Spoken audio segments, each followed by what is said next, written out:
I can kick things off. Welcome to the Opus Magnum Weeklies 2022.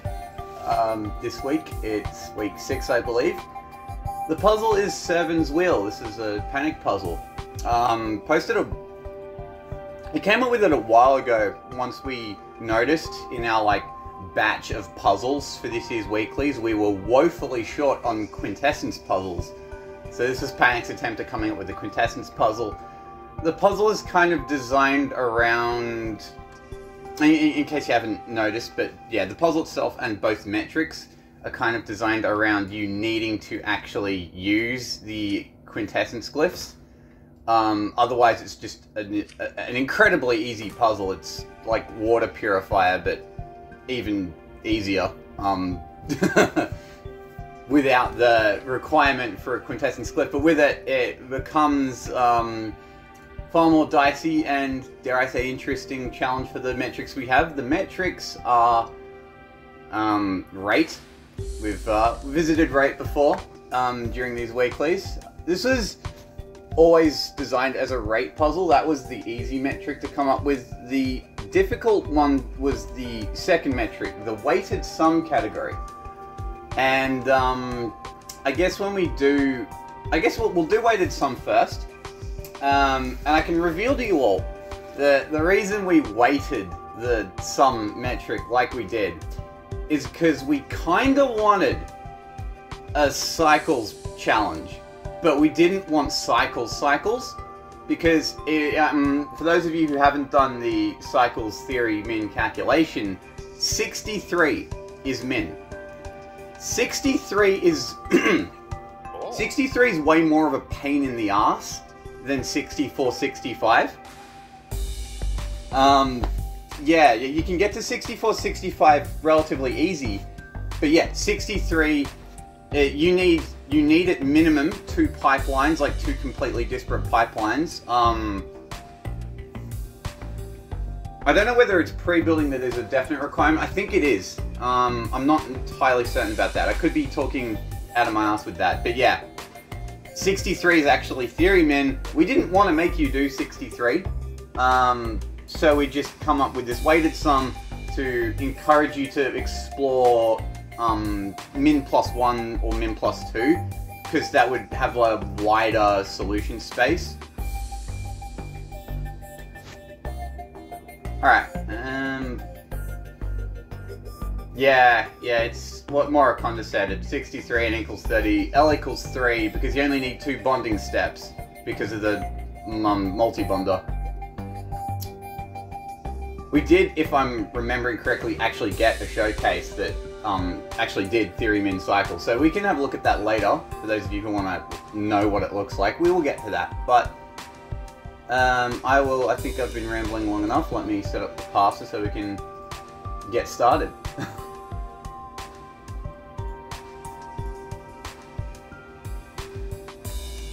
Okay, we'll skip those 2. And we will start at 15th place with a new submitter, VDJ.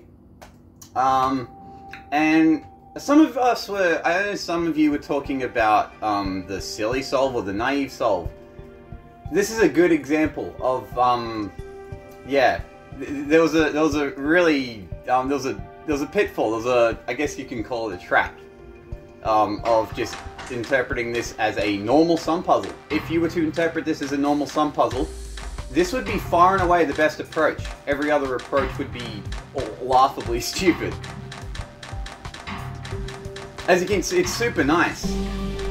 But yeah, the reason we weighted it the way we did is to punish the cycle count, I guess. Because you have to, otherwise this is just easily the best approach to do it. There is, what did this come to? 1714.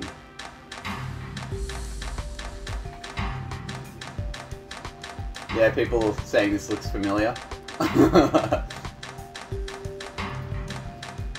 But nevertheless, this is VDJ's very first submission to any sort of Opus Magnum competitive event, as far as I know. So I say welcome. Thank you very much for submitting. Honestly, like these look neat. Like, I know, like, in theory it's kind of nice to come up with, but yeah, when you're not, like, super comfortable with things like weighted sum and just some of the weird metrics we throw at you, like, yeah, these don't get trivial to find if you're just used to the three main metrics, so you did a good job, VDT. Welcome. I'm glad you submitted. Hope to see you in the future.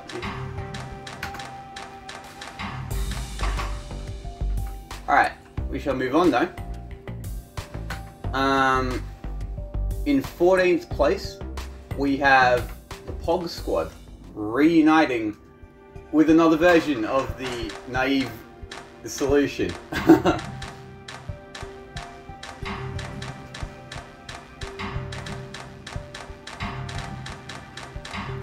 As you can see, I don't have the thing, I didn't set up the parser to read out the metric instantly, so we're going to have to just rely on the actual numbers on the bottom right here, but the reason this beats the last solve is because of the cycle count. It all comes down to the cycle count, and you can see how much of a difference it makes. Saving, like, I think it was maybe 10 cycles, cuts his score by 200.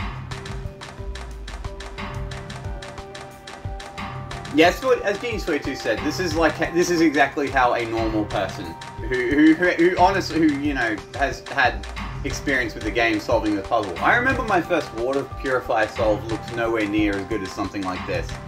But yeah. I remember I was teaching a friend Opus Magnum, and it wasn't like a water purifier, it was like alchemical jewel. I was teaching him the idea of just grabbing the middle atom and pivot, and like, just so you can use the same bonder 6 times, or however many it is for alchemical jewel.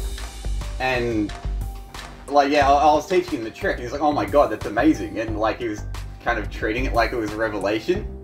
Because it is when you like don't know that stuff. It's amazing how much we veterans take for granted. But nevertheless, we shall move on.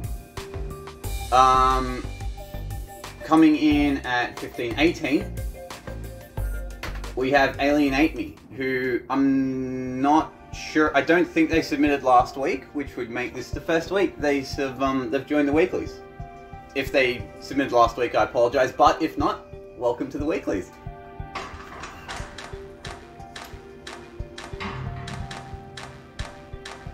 So yeah, this comes down to 15-18. As Goodbye Galaxy mentions in chat, it does go down to 15-16 if you stick with this simple approach. That's as low as it gets. That's what Panic and I both independently came up with when we were playtesting. We're like, okay, there's no way below that, surely.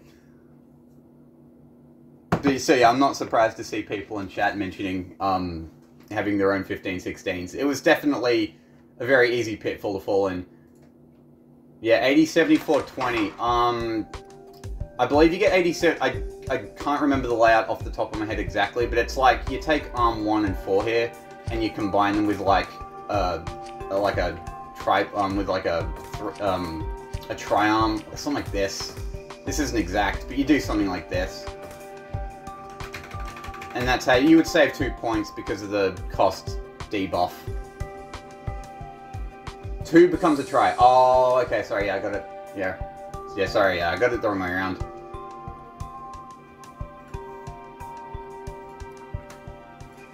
Yeah, surprisingly enough, no one actually, well, we had 1, 2, 3, 4 people submit a 15-16, but no one stayed on for it 15-16, which is why I'm mentioning it now, because we don't actually have one to show you. But that is as low as it goes. From here on out, we have the actual, what we intended you to do for the metric kind of stuff. In 12th place, coming in at 1497, we have Not Jasper. I guess I should actually zoom out a bit for these.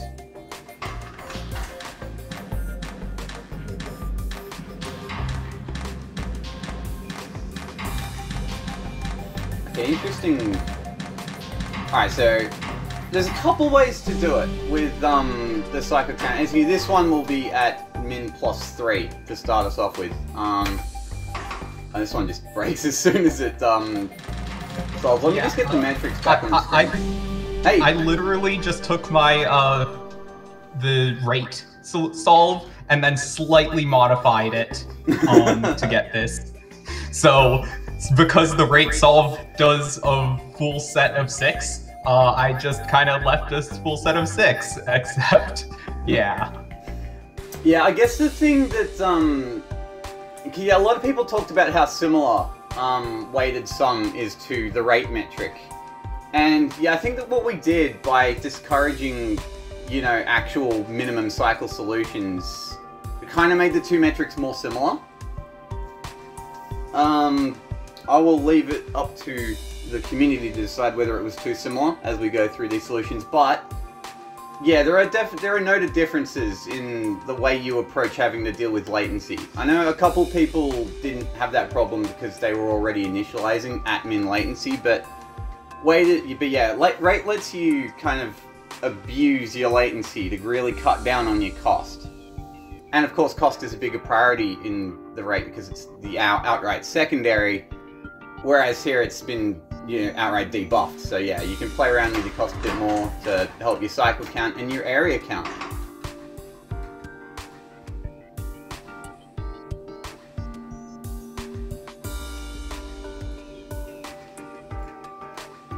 Yeah, I'll have a look one more time just to... So this is one you always do, just an odd one out thing. And yeah, we will be seeing this approach for the other metric as well.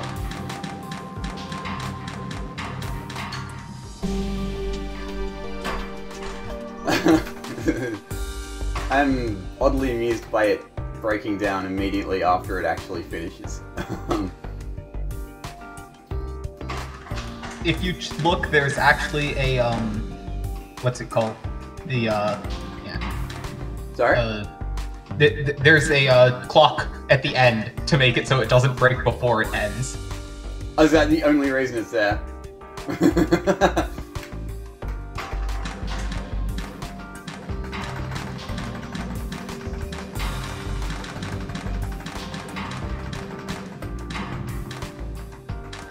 It literally just halts. Okay, so we'll move on though. Next up is where I would show my own solution, but I kind of messed up in that my solution was for a different version of the puzzle, which originally had 12 outputs.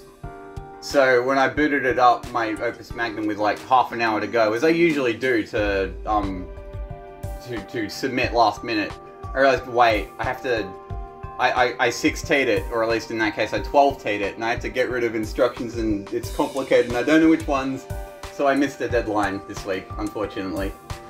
So, instead we will go straight to 11th place. This one is by Caluresis, coming in at 1491.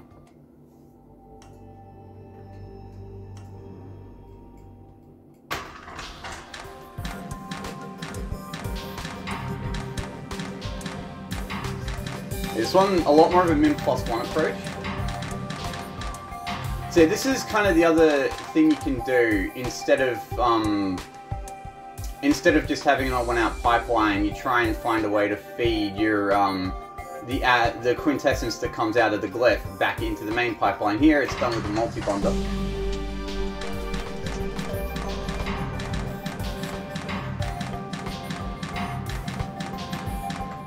I found the latency, I don't know about other people, but I found the latency getting down to 64 pretty tricky. I guess it's not that tricky once you find it, but yeah, just the general process of, in this solution you can see it has to make like 2 bonds at once. There's also,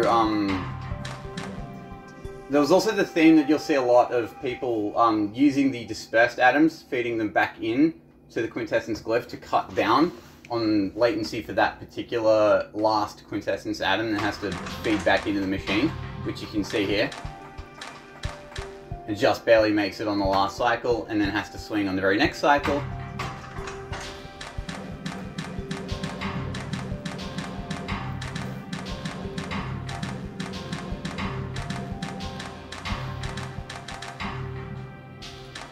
Yeah, I think weighted sum was a lot more conducive to like these kind of arm rivers and a buttload of track. I thought it would be...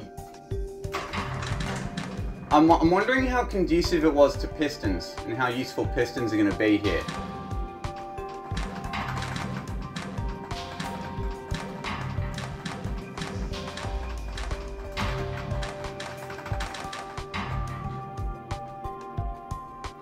But yeah, absolute sea of arms.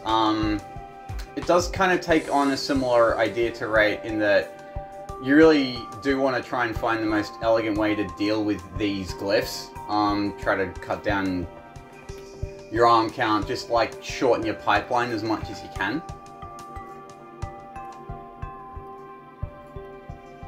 Alright, with that, we shall move on to, we've hit our top 10.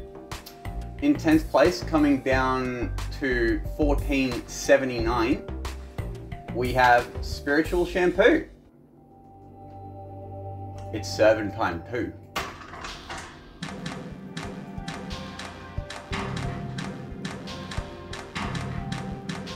I like this, I like the hex track, I love the hex track approach.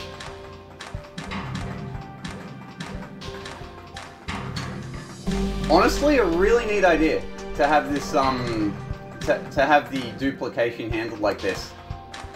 So you get the hex track set up. Once it's set up, like you can, it's really easy to just feed these salts through into the duplicate, into the glyph of unification. And it's kind of conveniently positioned geometrically so that it can just be pulled in the other direction for the actual salt atom that goes into the middle. Interesting idea here to get a second bonder for the final quintessence. So you can see here, this is a 66, but it's much, much cheaper because of the nice duplication setup here.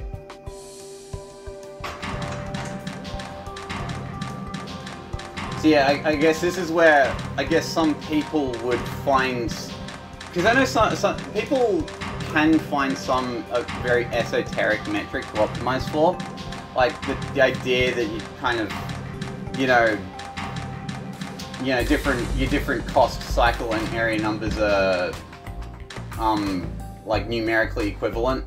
Try to like save 5G at the cost of like 3 cycles can be a difficult thing to kind of gauge, but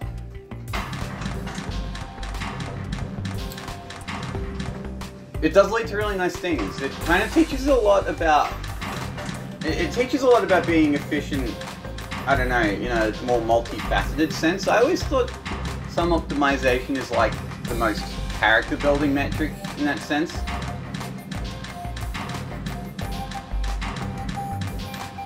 I don't know, you learn a bit from it. You learn a bit about every metric. I don't know. I always found it a good way to get started when I was kind of initially getting better at the game. So that when I did eventually move on to like main metrics, I didn't feel completely out of the water. Hey, see, Spiritual Shampoo just woke up in time for your weighted sum solve. Yeah, the triumph is really nice tech. Here, actually, it fits very perfectly with the glyph of unification here.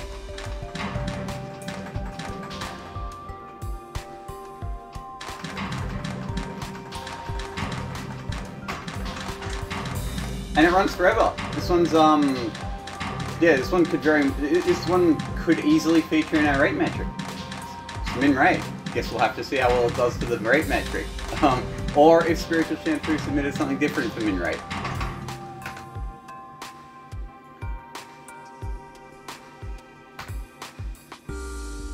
Alright, next up, beating this by a single point at 1478 is Ebonov.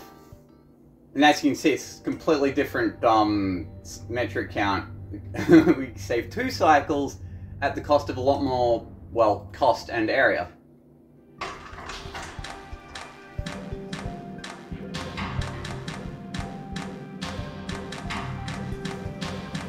That cycle count really is important for this one.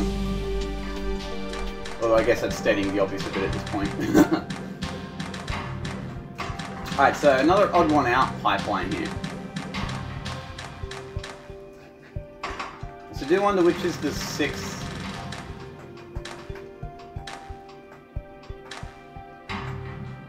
Yeah, that, that wheel arm moves out just in the nick of time. Interesting idea to have this wheel arm on a track. Putting wheel arms on tracks is a very non-intuitive idea, like even for some. Just because it's naturally expensive and you're only getting a single kind of arm out of it, even though it is a multi-arm. It's very situationally useful, but yeah, it's not an easy thing to find.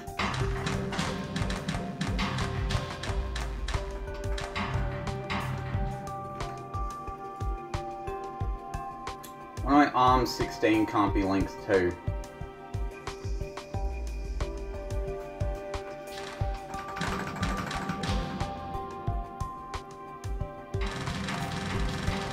Probably has to do with, yeah, probably has to do with the placement of the output glyph in relation to the odd one out wheel. So you can have a look at how this one's. Yeah, if you had like a length 2 arm and the output glyph here, it just wouldn't fit, unfortunately. So you kind of have to have it here, have the length 3 swing. It works out anyway. Costs a bit of area, which is unfortunate, but I don't think there's anything to do about that without doing something really painful.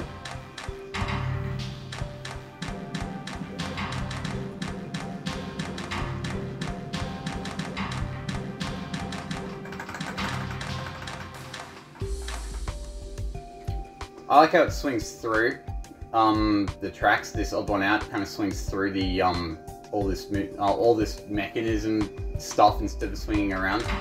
That's a cool find. Alright. With that, we shall move on. Dropping down 4 points to 1474, we have username void. Back up to 66 cycles and 66 area. Quite nice. But this one's the cheapest, well, it's not the cheapest solution yet, but it's the cheapest fast solution yet.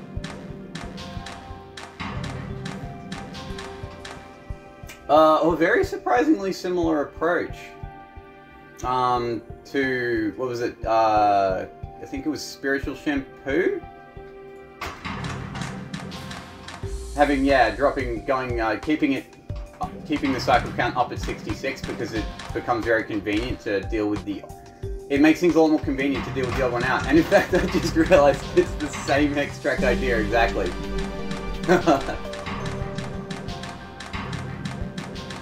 Focused on the top half of the solution, I didn't realize just how similar it was. So instead of a tri-arm, having it like here in relation to the unification glyph, it's just a hex arm this time, so you can have it grab two salt atoms, not quite consecutively, but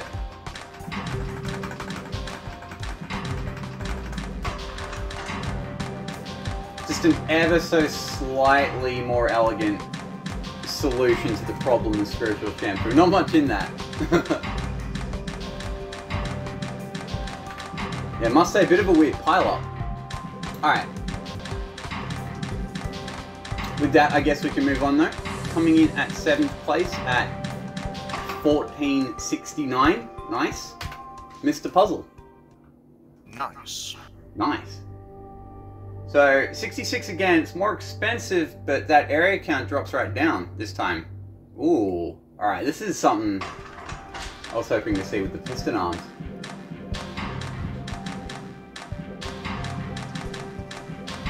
How'd you approach weighted sum, Mr. Puzzle?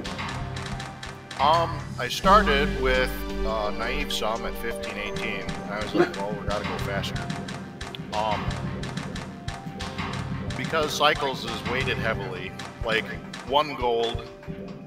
No, what was it? It's like 1 cycle is worth 100 gold. 1 cycle is worth 20 area. Yeah. So it's like, okay, so I want to cut this down, but like, I don't want to cut it down too much, because then the costs and the area taken up blow it out of proportion.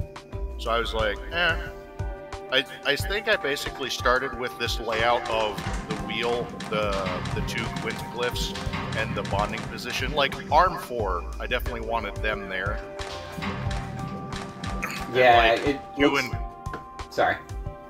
Yeah, so like that, like arm 4, the output, arms 2 and 3, sort of like that setup there with the bonder was, I wanted that there, and then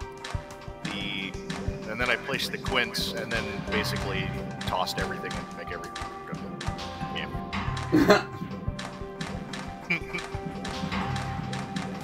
Yeah, this is nice and cheap with the what you do here with the catalyst here, I guess you can call this. Because yeah, this is a nice thing to have, as opposed to, because yeah, we did see earlier the that hex track idea with 4 separate arms, but you can just have, yeah, you get the same geometry just out of a normal wheel arm. So if you can set it up to have a normal wheel arm, that's a nice way to cut a lot of cost.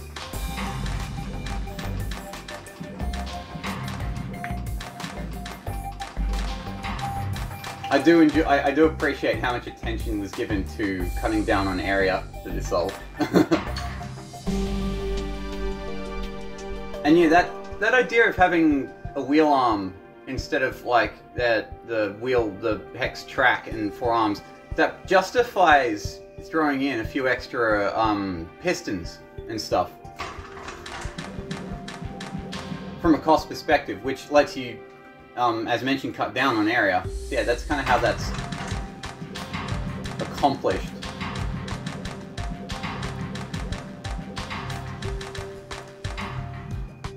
Van Berlo's bucket. I like it. Yeah, this is a very CA approach, very CA-like approach.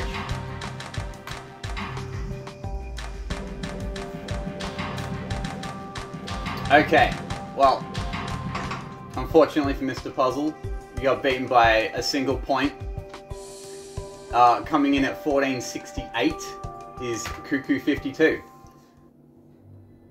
Alright, so back up about 50G costs, and 20... No, sorry, that's like 30 area, but 2 cycles saved.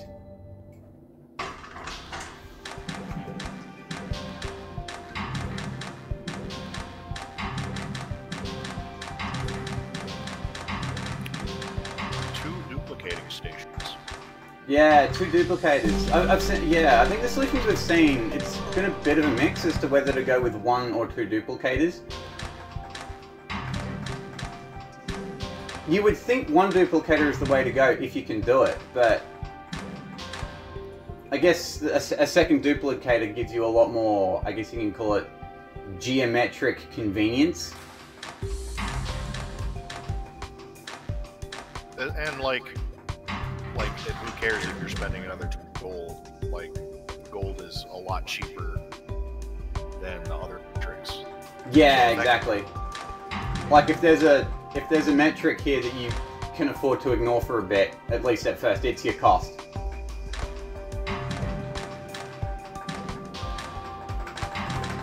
This solution's actually not too dissimilar from my solution, at least this is how I approached it, except mine was a lot worse than this, because mine ballooned out to like 680 cost or something. So that's I use pistons as a bit of a crutch.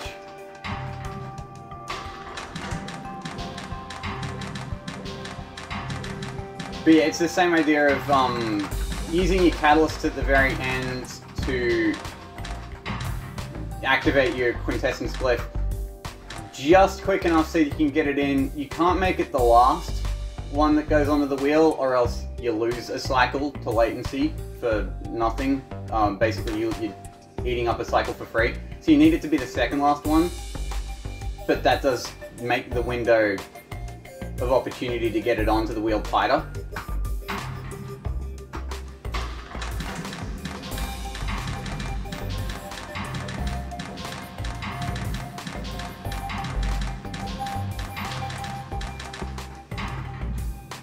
But yeah, this is, as I said, this is 50 times nicer than what I come up with. So props for the great solve. Thank you very much, Cuckoo52. Unfortunately, you did miss out on top 5. Wasn't by too much, but we will go down another 8 points to 5th place. At 1460, we have Madmaster. So, once again, back up to 66. Cost goes back down, area goes back down.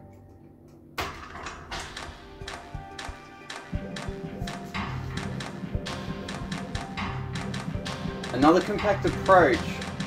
No pistons though. I think the main reason this saves over Mr. Puzzles is just better cost, less track, less pistons. And the same idea with having a hex arm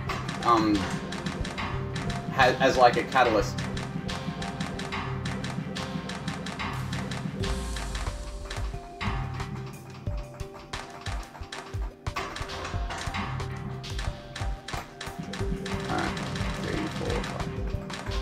Alright, so here, I guess in theory you can just keep these on if you were to just kind of handle the glyph of dispersion conditionally or something, but yeah, it kind of outputs 6, and then just to reset the solution, you get rid of the catalyzation atoms and just dump it into a 7th one, and then it resets.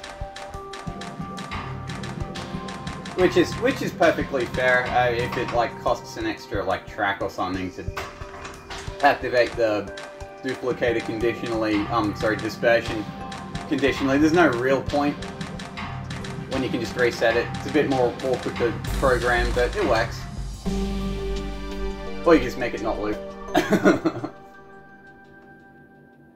Yeah, it probably looks small because I'm still zoomed out from the bigger solutions. So something like this. We zoom in a bit, takes the full screen.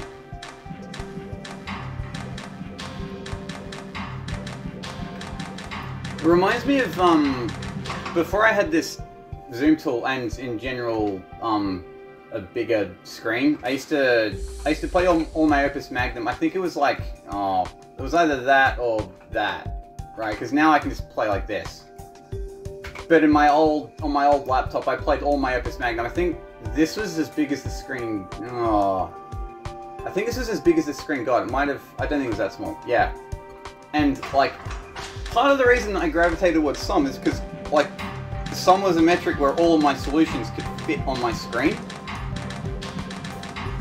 And like, so ended up having the weird phenomenon where my SOM solves looked big to me, but then like, when I moved on to stuff like cycles and stuff was like monstrously big, yeah, it was kind of, it was surprisingly jarring. And then when I moved on to a bigger monitor, I look back on all my old SOM solves and they just felt smaller, even though they weren't smaller.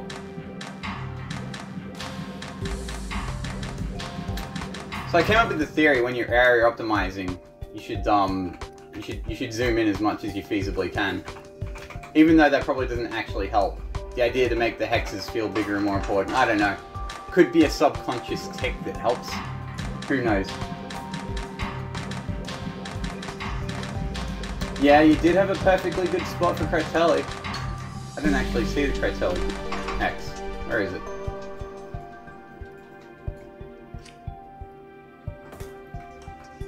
Oh, you had it covered. Oh, look at that. Anti-Crotelli. Why does the first output rotate clockwise?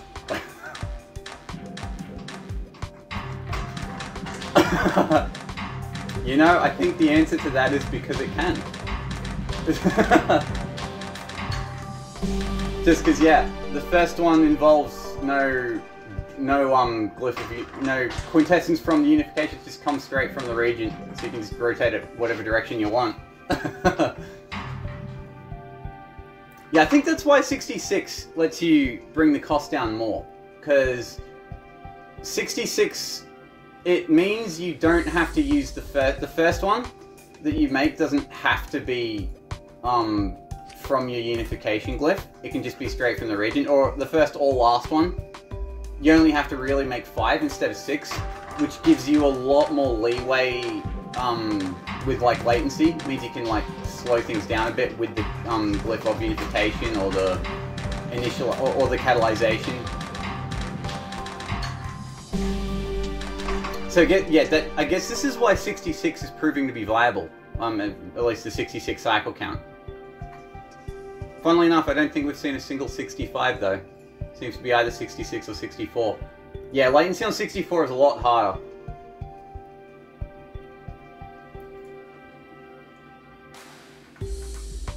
That is correct. We have 3 teams in the top 4. One of them is coming up next. Coming down 10 points to 1450.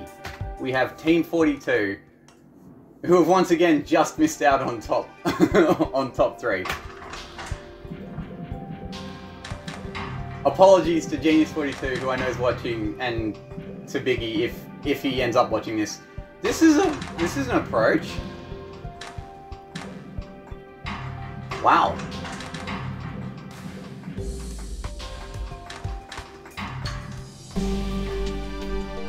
Okay, yeah, no, Jesus.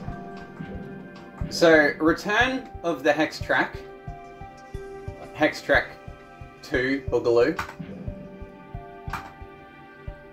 It's for a good reason here, because the atoms all need to be out of the way because of this idea of bonding everything in 2 cycles, which is an interesting approach. He's gotten it down to 1450 though. It was good enough before, so it most certainly was not a bad approach. Yeah, he just has everything. He just, yeah, grabs everything, just kind of stores them in hexes and tries to keep that as compact as possible. I guess the reason here is to cut down on area, because I'm sure Biggie realized area was more of a focus than cost. So this layout, I think the benefits is that he gets to place the unification, the dispersion, the duplication, even the regents right near the bonding. Right, and they all just surround the bonding, and you just have this one big swing at the very end that just, it swings over already used hexes. So I think this is Biggie's approach to cutting down on area while keeping the cycle count down to 64, because all the area compact solves we've seen so far are 66, but this is the first one that actually gets it down to 64 while staying compact.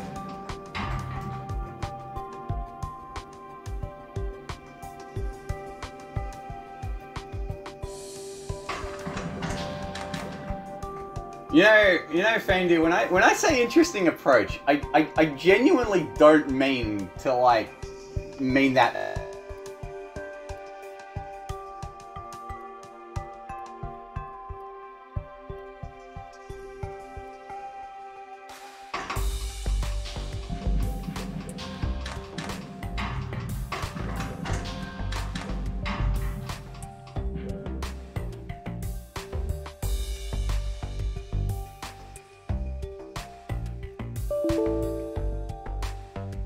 Zorflax, your microphone just cut out.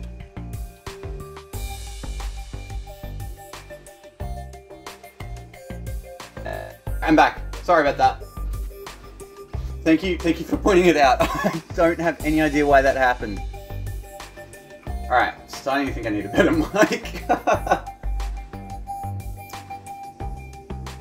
Yeah, the Windows noises means my mic cracks out. Sorry, I don't know at what point I cut out. I was talking about how when I use the phrase interesting approach, I genuinely don't mean it as a way to avoid insulting a solve. Because, like, yeah, I don't know if you heard this, but yeah, this idea had real merit. And it is the best solve we've seen so far. Yeah, it's a cool way to keep it, because yeah, all the 64s we've seen have not been compact, and this is the first genuinely compact 64. So yeah, it's cool. It's out. It's I don't know. I do like it because it's out of the box. All right. In third place, though, we have Team Mora, Faina, Conda, Deary, Thingamabob. You get the idea. 1436, I believe, was the sum count. Okay, same thing here. Same as what Team 42 did, basically, except cheaper. Pistonless requinting.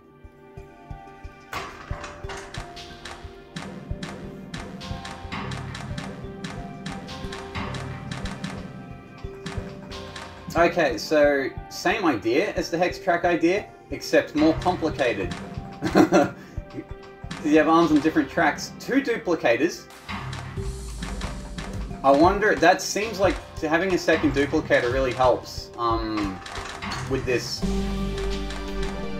catalyzation thing, because yeah, I do notice these arms are all also placed so that they can...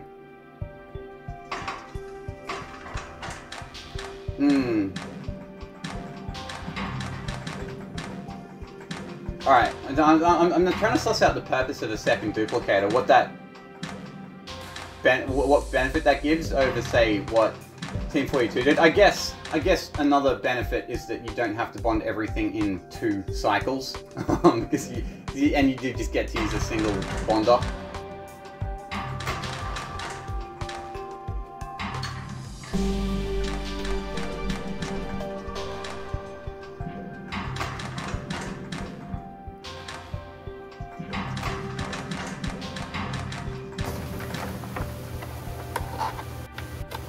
Whoa.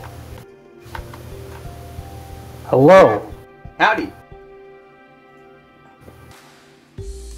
I'm sort of a new kid around here in a general sense. So what happens in voice around here?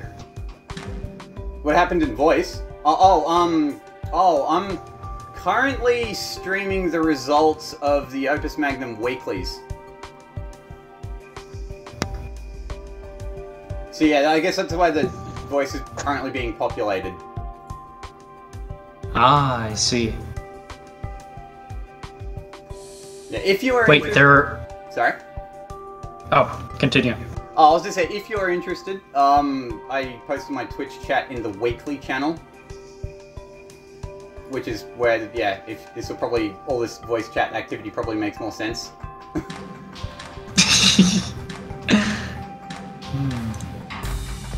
Yeah, that's third place. I must say, we've had quite a drop recently. We went from 1460 to 1450 to 1436. Those are big drops for a sum metric. I do wonder if this try to keep it compact while keeping 64 cycles was the way to go. Alright, so, however, beating this by a single point in second place. Goodbye, Galaxy. Interesting, not as compact, but very cheap. 64. Zoom out a bit for this one.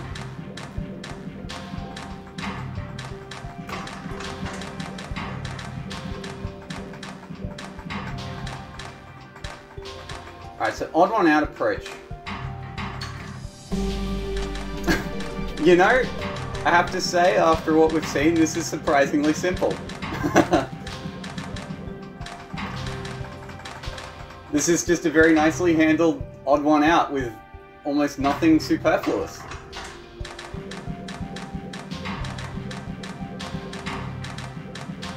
This is how I know I'm bad at the game, because this looks genuinely cool and impressive to me. That's because it is genuinely cool and impressive. This came in second. There were like 15 submitters. Most of them are veterans. So like, this is genuinely cool.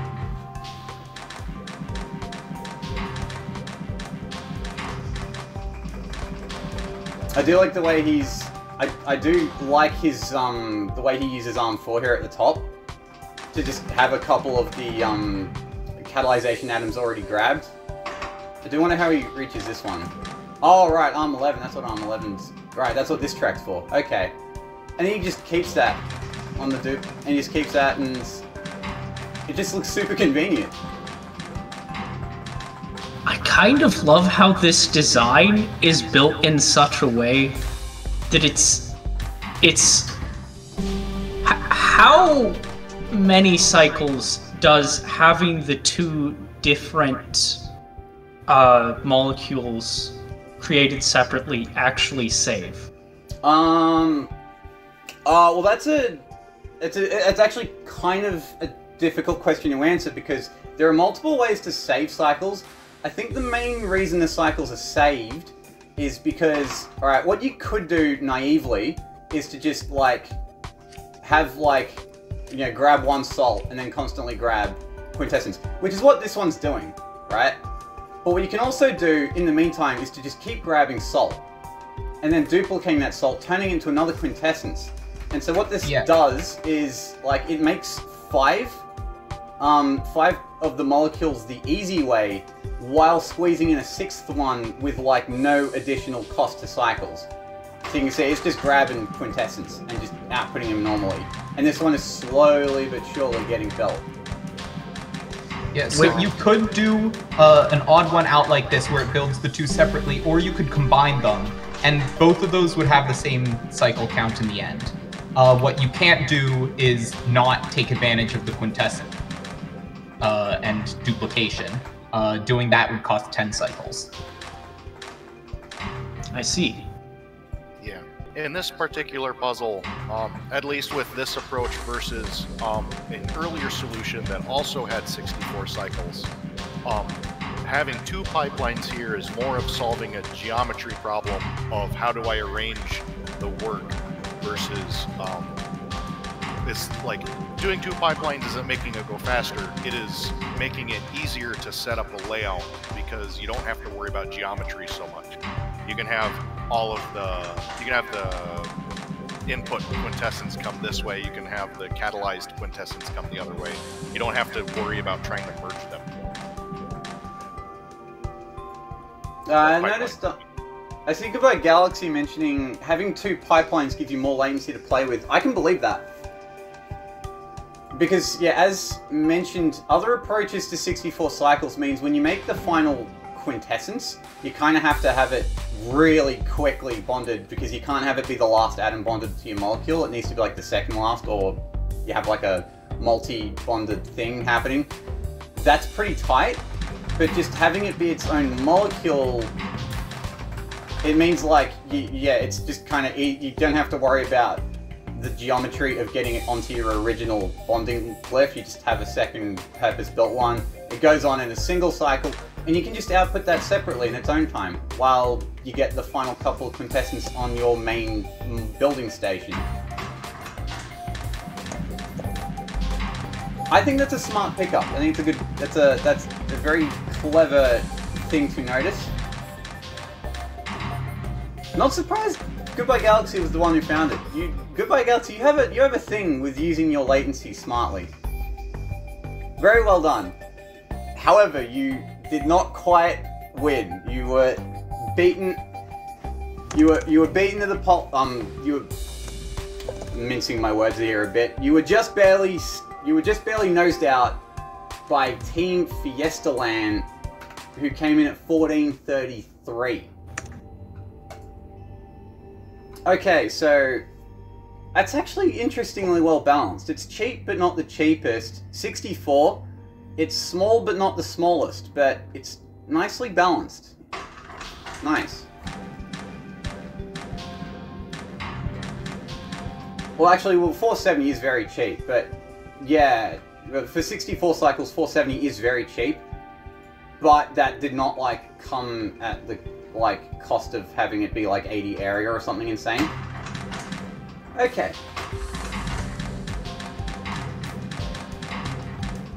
Interesting, a lot of track, not that many arms, but I'm interested. So, alright, so we've gone back to a single bonding station. It's just it's a multi-bonder. Which, again, the multi-bonder lets you, it makes your latency a little bit less painful than having just a single bonder, because then the latency is really painful.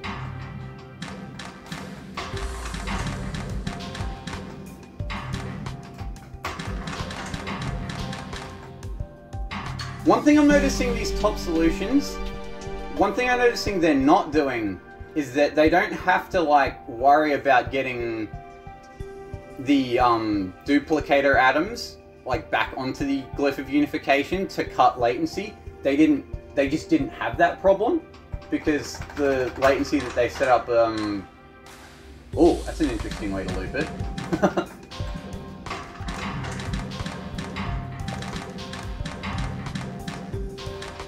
That does seem like a clever way to cut costs, just not have to worry about bringing these back onto the unification quickly. You can just keep pulling salt.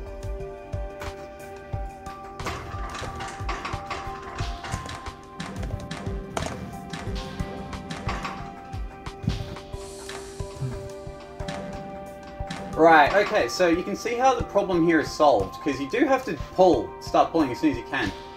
The first one obviously goes to first molecule, but the second salt, it just sits around here waiting. That hex will never be used unless ARM9, you know, what's the word I'm looking for, retracts and then grabs it again.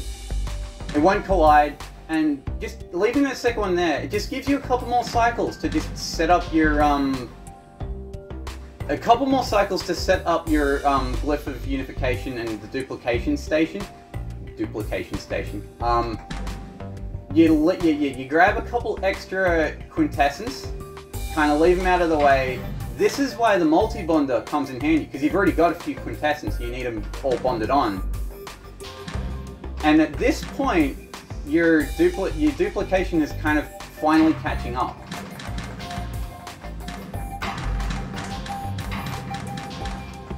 Yeah, this solution feels like, if you ever play Magic the Gathering, are you familiar with the concept of an engine?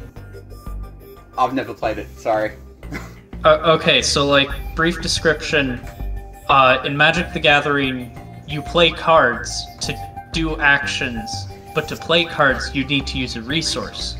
So, for the first few turns, you typically don't play many cards while you're still building up resources. Kinda makes me feel like that because it has a slower startup so that it can just keep putting on more quintessence.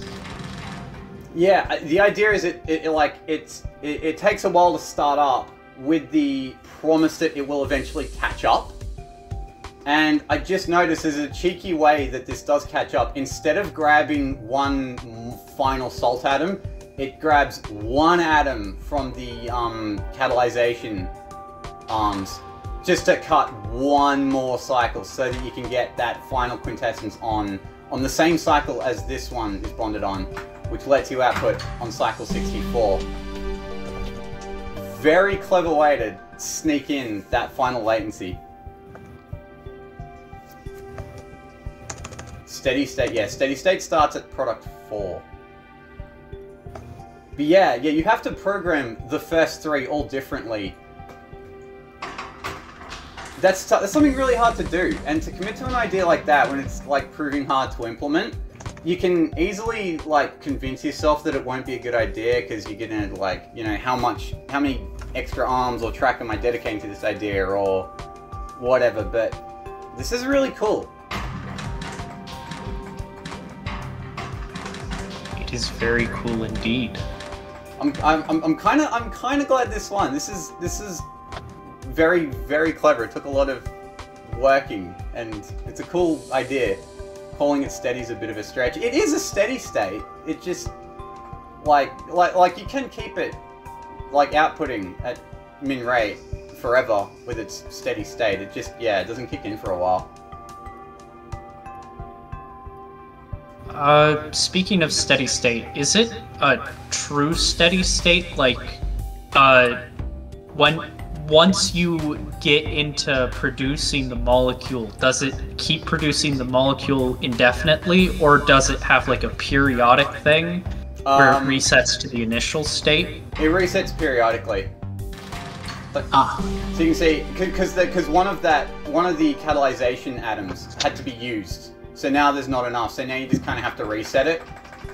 But the way this one resets is to just like build a stick of waste and leave the stick of waste behind.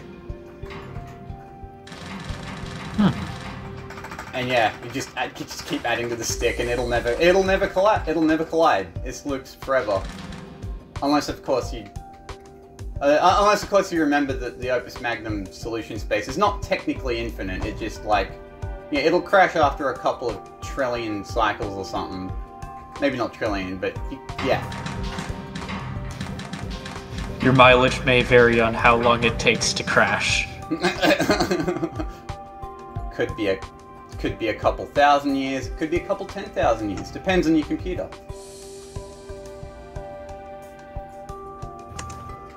Okay, so if we're getting technical here, this would be, I'm not sure if it's floats or doubles, but I'm assuming that it's doubles. Yeah, no, it would actually be in the, like, ridiculous trillions or something. I can't actually remember when, like, because Opus Magnum has, like, their own far lands where things get really janky and glitchy. I can't remember at, like, what coordinate that starts at.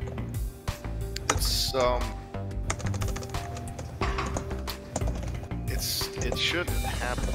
I know that you can go out as far as 2 to the 32 because coordinates are stored as I believe. So like you can go out to like 2 to the 31. But yeah, the behavior gets weird because a lot of the functions are based on ints and a lot of the functions are based on floats. Doubles. Yeah, no, I think it is floats, isn't it? I've seen floats and I've seen doubles while looking around the source code. Yeah, I think it's the floats that get weird, because that's the same reason overclocking was a thing. Because that was abusing the float coordinates.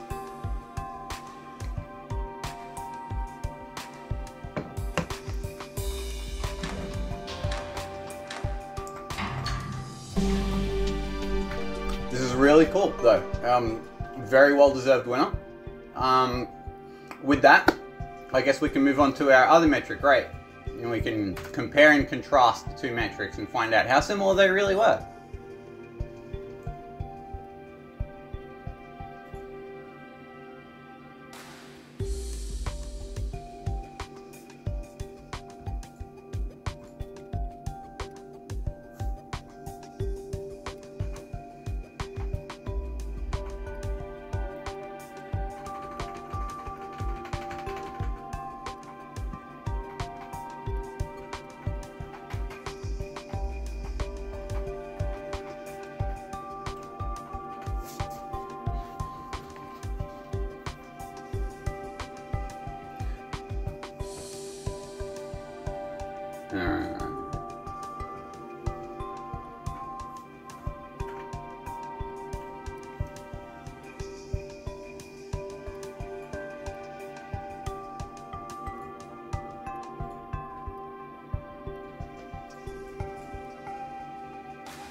Apologies for the dead air, I'm just sussing out who submitted what for who.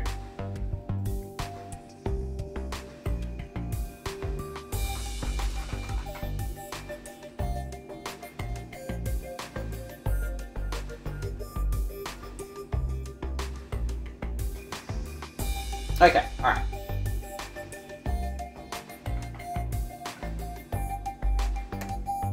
So, crazy thing about min rate, everyone who submitted, it hit min primary. So this is all secondaries. It will all come down to cost until it doesn't, until it comes down to instructions as well. It'll come down to cost until it doesn't. Okay, so we actually kick things off, as mentioned already at min rate, at 540G. Starting with Alienate Me. Whoa.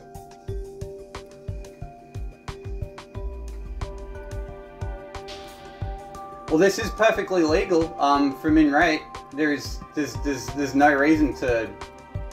You can use as many cycles as you want to set it up. There we go.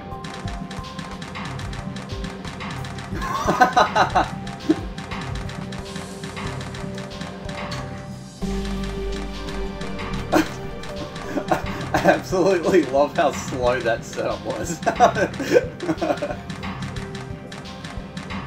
Again, like going back to Magic, you just need the first few cards and then everything starts going super fast.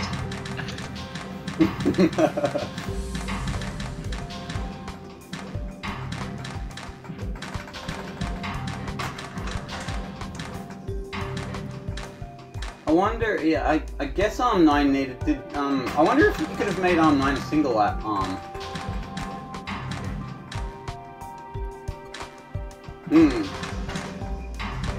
reset. Yeah, I reckon there's a way to... Anyway, I shouldn't be nitpicking.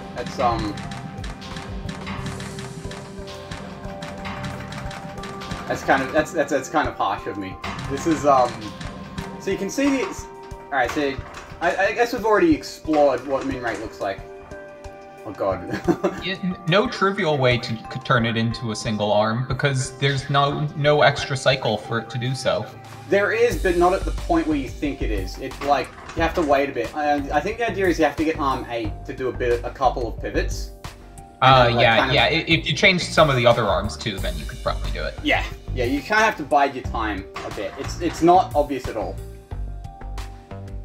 Okay, so you can see the idea. Well, I've already explored what min rate looks like. You have to get. You're using 5 of each regents to make the Servin's wheel. 4 salts go onto your glyph of unification. 1 is used as the center, and that gives you 5 quintessence atoms to negotiate with. So you can the one that goes onto the one goes in the middle of the molecule takes quite a journey.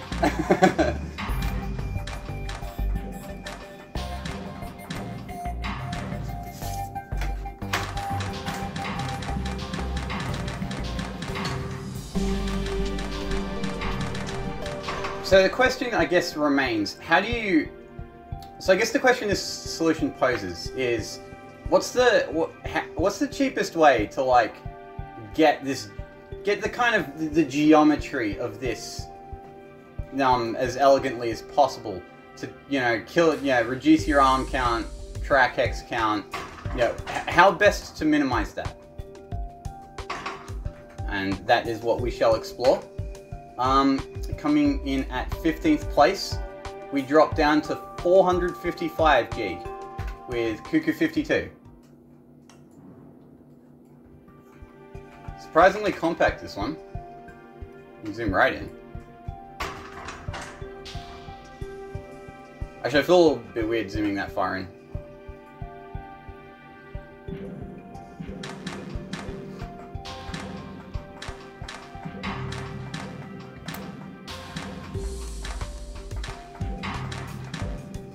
So you can see the answer to the question of getting this salt onto your molecule as elegantly as you can. It's really a geometry thing. As I've said multiple times. Trying to repeat myself too much, but yeah. It's actually very clever how Cuckoo 52, he gets 2 atoms to fly through the region on the same cycle.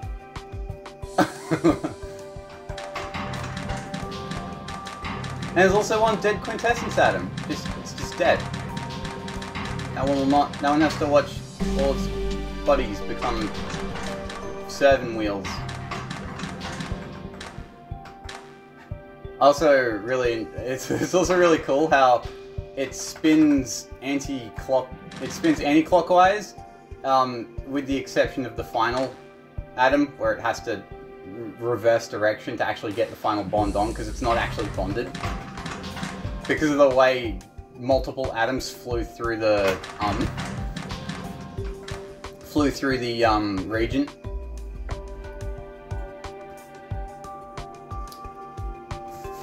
Genius22 asks, were there any secondary ties? Yes, there were. There will be instruction tertiaries.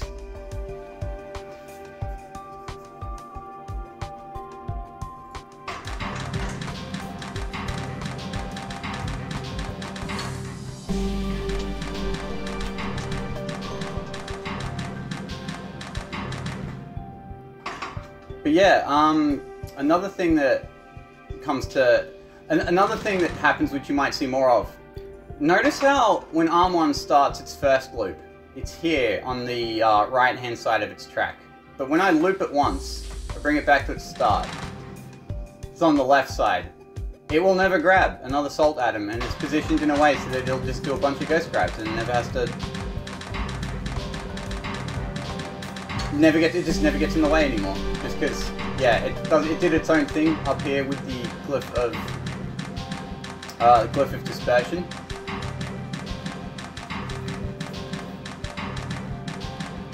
So yeah, that's another initialization trick. That's I guess that's, yeah, there's something with rate. It's kind of, yeah, because I guess the sticking point with rate is that it really does have to loop forever. So you have to find a way to do your... So here, as opposed to some where you could just like 6T it and just reset it manually by hand, you can't do that here. That will not be a tactic. You have to actually find a way for it to loop forever, or it won't count as rate.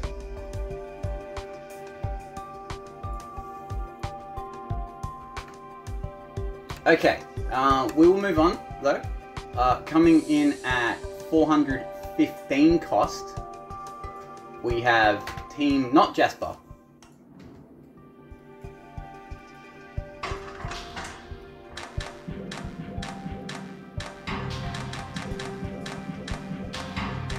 Yeah, I must say this does look, yeah, this does look very similar to what I remember their Somersault looking like.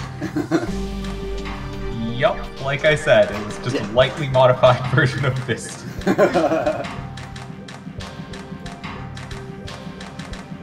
You'll notice that Arm 12 is not a piston anymore, and the track loop is to the left instead of above, and that's pretty much... Oh yeah, and then I had to add one extra track at the very bottom to keep the arm from getting in the way, from doing a bad grab. Yeah, so the Arm 3 basically. Yeah, it sets up, and then it just kind of has to live here.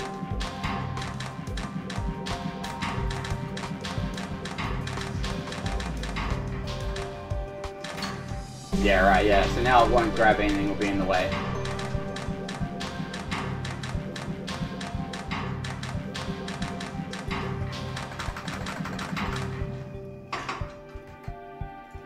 Alright, we'll move on fairly briskly because we have basically seen this solution before, though.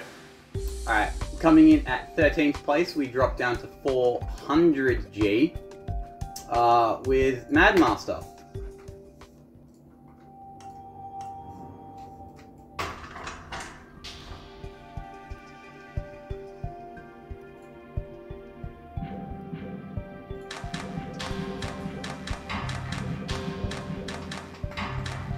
Alright, so I guess alright, so how's the initialization work here? So as you can see, I'm going to go ahead and guess that a lot of these conditionals will involve track, having like an atom, sorry, having an arm just like start on one end of the track and just not resetting, so it just grabs thin air.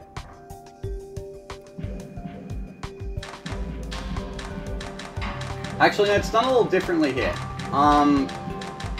You notice at the very end of Arm 12's tape loop, it does a grab, so that the grabbers on Arm 12 start clenched, so that when it executes its initial grab command, it doesn't actually grab anything because the grabber's already clenched. That's another way to do it. I like that because you don't have to like add an extra hex of track to keep it out of the way.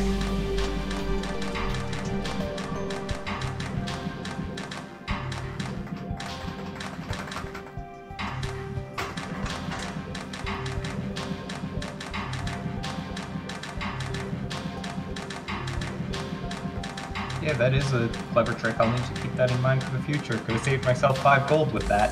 Wouldn't have mattered, though.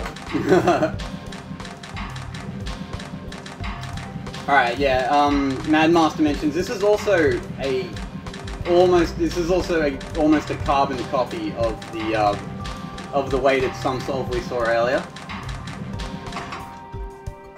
I promise this won't keep happening. This will stop happening after a certain point. But, worth mentioning, we do have our first tertiary tie, and as, did I put on some Black Sabbath? Oh no, that's a request.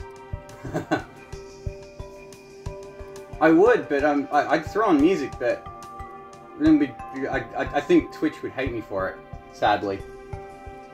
Oh, sorry, I said tertiary tie. I meant secondary tie. No, it's a tertiary tie break. Alright, coming in at 400G, 262 instructions, we have Team Fiesta Land.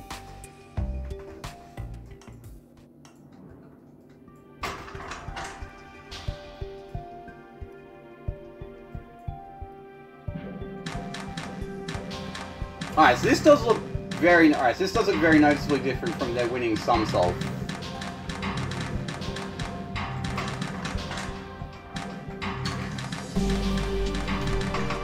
Alright, so the initialization here is handled by arm 1. You can see here it just does its thing on the track. And then it will end there. I wonder what happens after the second loop. Right, so by the time it loops back again, it's not grabbing quintessence anymore.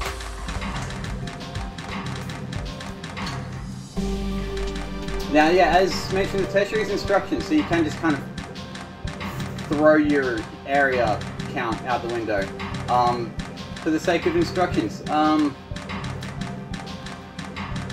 Interesting to compare where exactly this would have saved instructions on Mad Masters, because it was not close. This beat Mad Masters by like 90 instructions.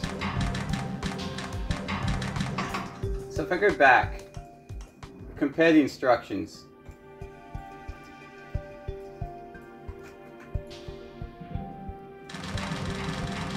Alright, so this is 3T. So in case you don't know what that means, it means it builds 3 solutions per tape loop. If we go back to Fiesta Lands, I wonder if it is also 3T or if it is not. Oh no, wait, it's also 3T. Yeah, okay, it's also 3T. Could be the arm count then, in that case. So 12 arms. 12, it's not the arm count either. Whoa. Where did it save on instructions?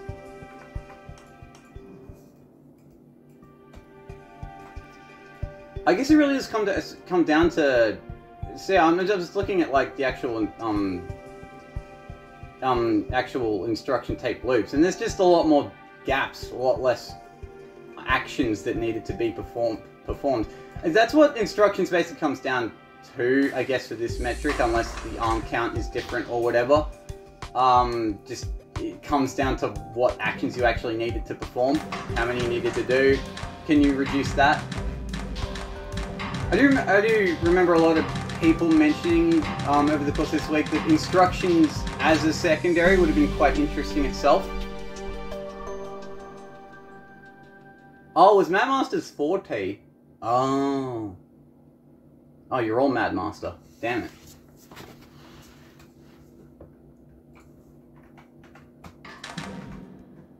Alright, so was it actually 4T?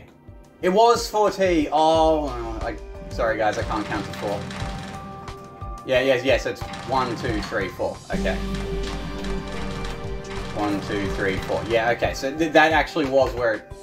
Okay, so Mad Masters was 4T, and this one is 3T. That is where the instructions got saved. Okay, I thought I was going crazy there. Alright. Moving on, however, in 11th place we come down to 390G. In 11th we have Pog Squad. So, this is kind of reminiscent of,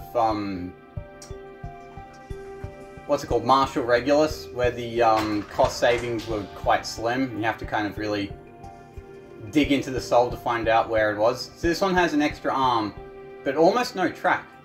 Not much track at all, and it is taking forever to start. At no point did I pause that, just to let you all know. That was just it not doing anything.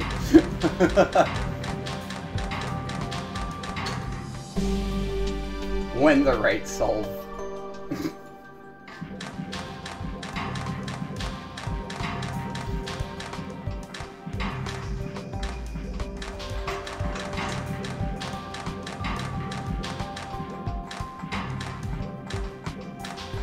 Alright, so I do like this.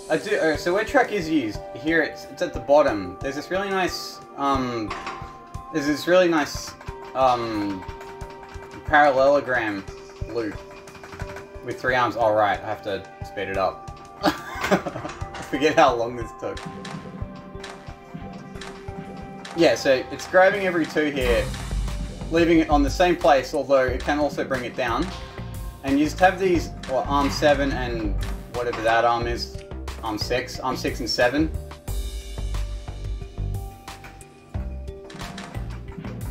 Dealing with the other 2 hexes. Cutting out on track loop, very valid way to cost optimize. Tracks can get surprisingly expensive.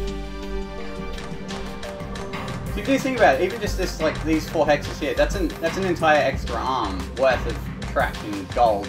These 2 here, that's also an extra arm worth of track.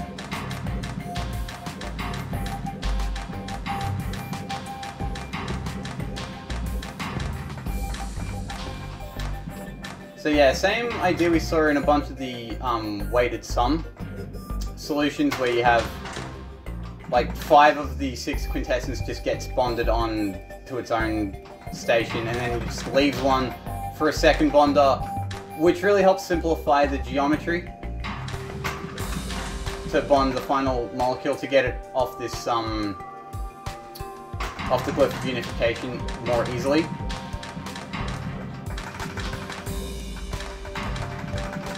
Also really nice arm 11 here when it grabs the salt for the central atom. It swings across here on the exact cycle that the unification atom, unification glyph triggers, which is a really nice swing here. Yeah, that's the swing. That's really cool. So yeah, these atoms, like, I think the game treats it so that these atoms instantly disappear. That quintessence atom, it spends that particular cycle in like a weird state where it's not treating the atom as being full size, it treats the atom as being like half size. So you can get away with swings that would otherwise collide on that particular cycle while it's spawning. And then the second swing, arm 3 has to do a pivot just to get it, just to prevent a collision for the second swing. So you can see arm 3 has to pivot the wrong way. That's really cool.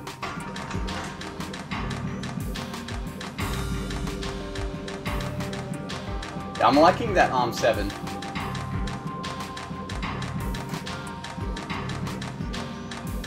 Sorry, it's arm 11 that I was complimenting, not arm 7. Arm 7's alright.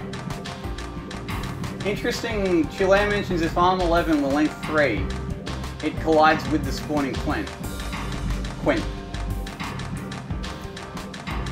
Yeah, very interesting. Yeah, interesting the geometry there. It works out so that you can do a length 2 swing across this hex. But if you do a length 3 swing, it still collides.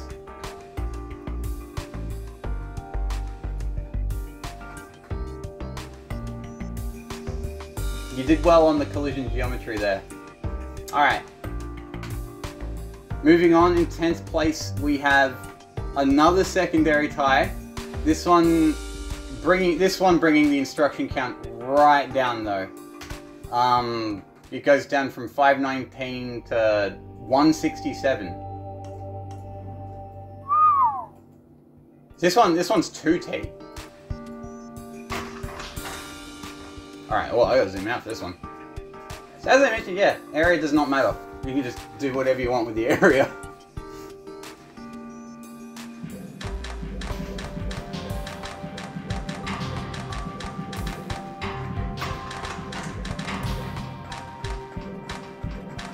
Interesting, you had to the gap here was kind of pre-calculated to let Arm 11 just kind of swing back and forth without needing any track or anything like that.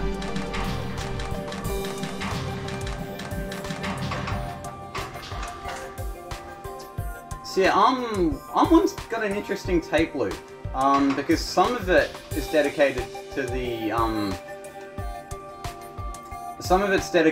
dispersion.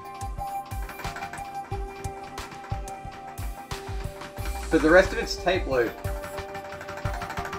once it comes down, it does one more tape loop. Oh, I think I screwed it. Right, yeah, that's it. It does one tape, and now it grabs actual, now it does the rest of its grabs here. So, yeah, there are 3 grabs. 2 of them are for this region, being bonded on, and the other is for the, dispersion. But it has to wait like 4 tape loops, or 3, I think, maybe tape loops to like actually activate. So that's an actual that's like an actual purposeful reason to really slow down the initialization of this one. That's an interesting tactic. I do.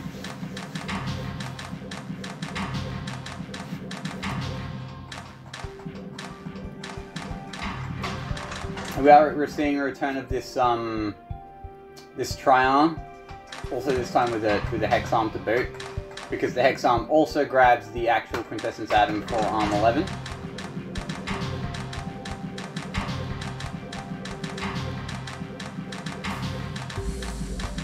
Yeah, rolls nice and clean.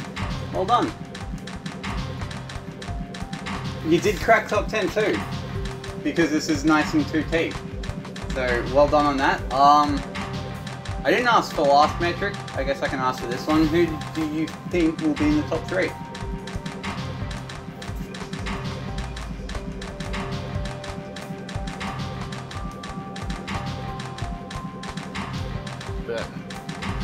Bet Rolomni. Unless he didn't submit. Rolomni did not submit this week.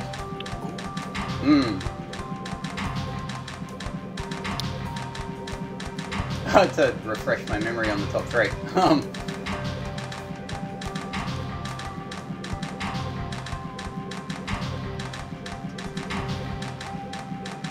Alright, I saw someone predicting Rebix in the top 3. I have bad news for you. Up next is Rebix at 370G.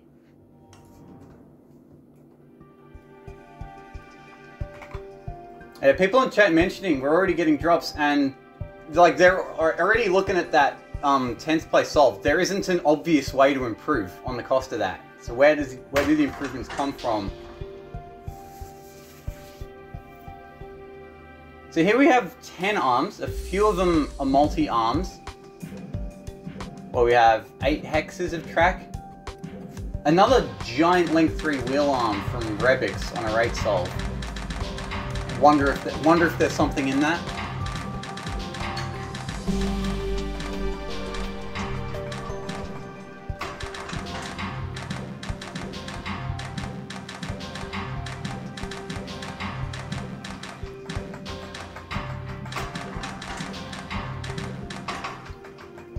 Alright, so you see arm 10, the initialization arm here. As you can just swing wherever it wants. No one cares, because no one cares about area. And it can just live there and not have to collide with anything ever again. 2 duplication glyphs. All the duplication is being handled by wheel arms.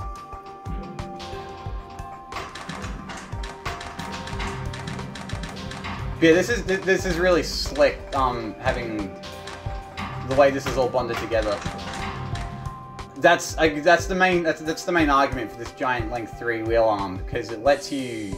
It's a nice way to get your glyph of unification down here, exactly offset by the same number of hexes as the actual region.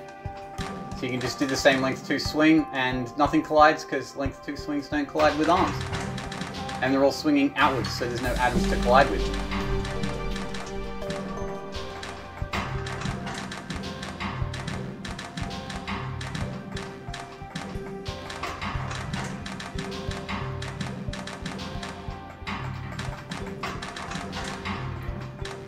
So the way this duplication is figured out is really wacky, because it essentially it duplicates the same color twice in a row, and then does a rotate and like flips itself,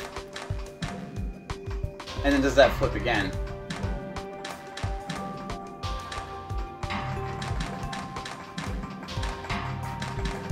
So you have the interesting, it's kind of the interesting quirk that Arm 8 has its fire and water atoms constantly activating, like, they're constantly switching order.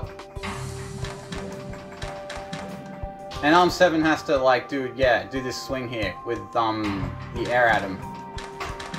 It's really cool.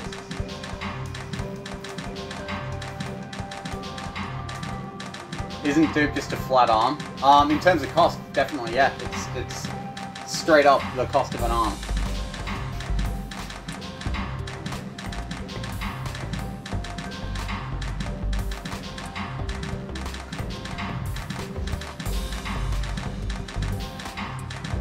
This is a really cool approach.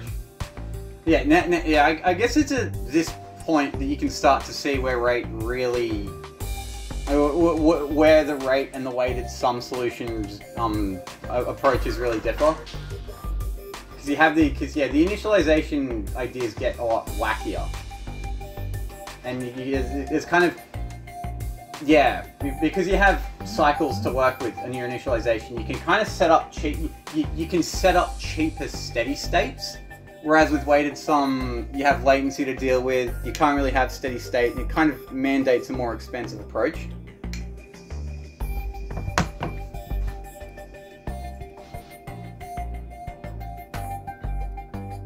So yeah, it's similar but different, if that makes any sense whatsoever. In 8th place, coming down 5G, we have Caleuresis at 365. Alright, we have ARM 10 initializing. It's an interesting location for the fire atom. This is just an interesting idea in general. Right, okay.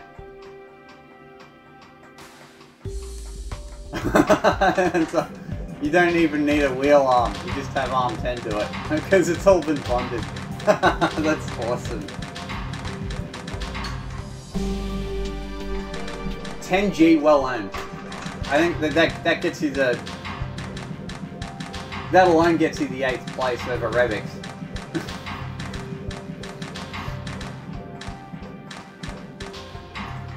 Also, a hex arm, a hex track, but in a different context.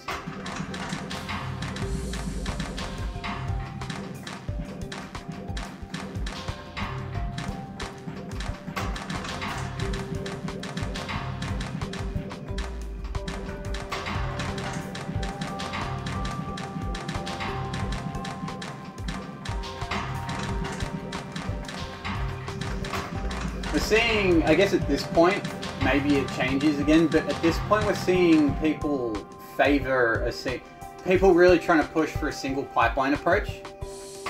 Have not been seeing odd one out approaches, just more like ways to integrate the odd quintessence back into the main bonding pipeline. Which would make sense, because you no longer have to worry about latency. You can just like have that atom come in whenever you want. As opposed to a second, like, bonding station where you have to worry about having completely separate arms for the purpose of bonding and, a second bonder.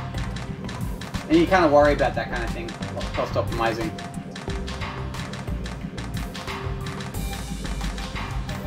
Oh yeah, Gecko, bringing to attention how ARM 10 goes back and forth so that the salts are duplicated in reverse order on the two different, for each second quintessence being made. Honestly, ARM 10 is an amazing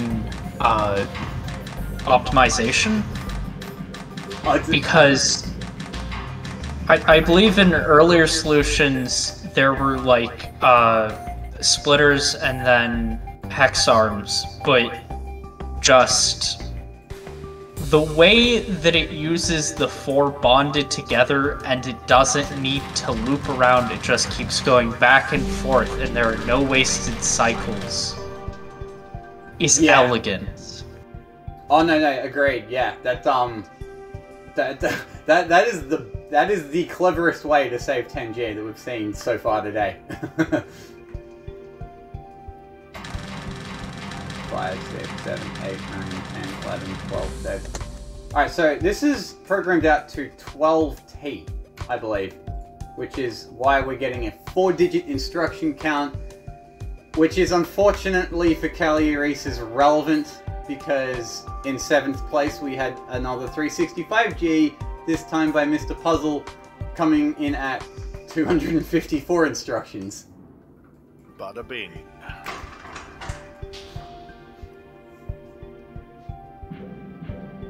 Alright, Mr. Puzzle, how'd you find Ray? How did I find Ray? No, like, Well, I guess the better question is, how did your approach differ from weighted sum?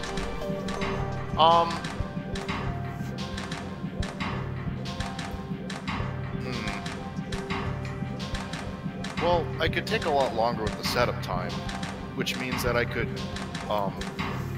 so like you can see the hex arm starting on the dispersion glyph again, but because I don't care about latency anymore, I can have a single arm on track slowly load atoms into the right spot. So if you look at arms, if you look at 6's instruction tape, you can see that I've wasted a shit ton of instructions. Damn it. But more importantly, you can see that 6 will grab and then it'll drop and then grab again. So 6 doesn't have all of its atoms when it goes, and it doesn't have all the atoms when I start, because it doesn't need to. You know. And because rate is, 10 cycles per product, that happens to gel out nicely with the instruction tapes I wanted to do. Like, you look at Armored 4's instructions, it spends 6 instructions loading one cardinal, it spends 4 loading the next. Perfect. You can do 2 of them. A second arm can do another 2. Yeah, okay, I see it.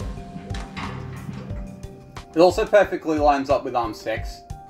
As you mean, because you can get exactly 3 rotations, a grab and a drop, because at the hex arm you don't need to reset it, so you can do that twice, and that's also 10. Mm-hmm.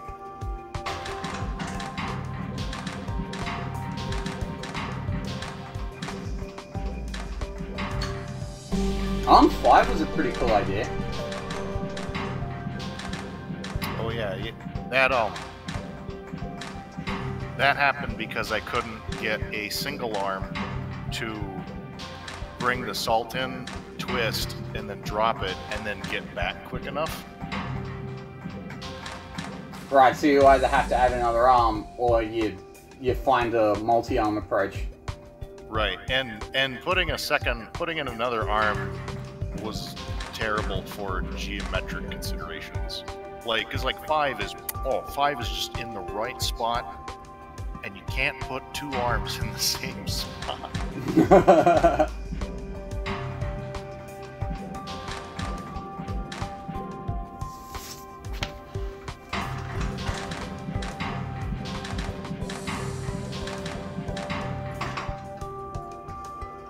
Tell you what, this week has not been a good week for Crytelli. What was there an anti-Crytelli campaign this week that I missed? Oh, I must have misplaced mine. Usually I put it in my spot. That or I forgot. Oh, you know what? I bet it was in a nice spot when I put a track over. Yeah, I think it was that. Yeah, it was like the end of a track. Goodbye Galaxy agrees to disagree. I don't agree to disagree. This means war. I mean, No. well, okay. Easy way to settle this. Where was Critelli on the winning solve for weighted sum? I bet you it was in a nice spot. I would have to reload the solution parser, but this is a question we can answer. Once we get to... Well, once we find out who won rate, we can see where the winning rate Critelli is, and then go back to weighted sum.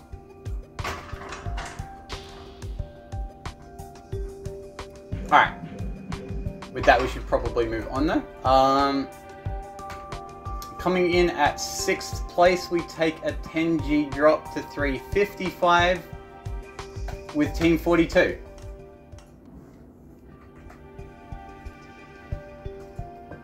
If I remember correctly, Biggie submitted this in like the first few hours and never improved it.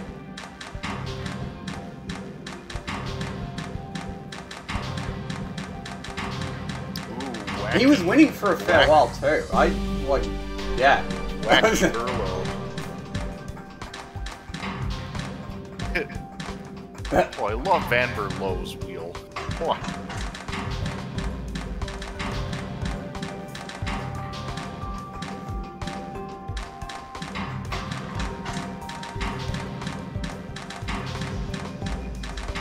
Oh, hey, Biggie. Oh, that was some exquisite timing. I was just mentioning how you built this in like the first few hours and then just never improved it. And yeah, it still came in 6th, which I found was impressive, considering it was like a one-session thing just right after you looked at the puzzle, and you still placed well.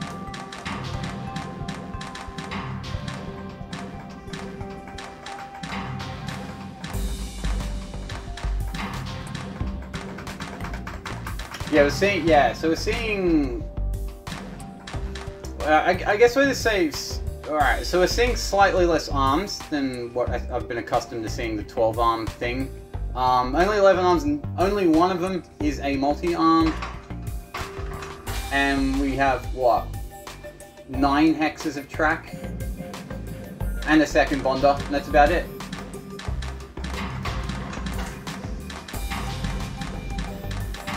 And as mentioned, we have Van Berle's Dingus. Very nice. Very nice.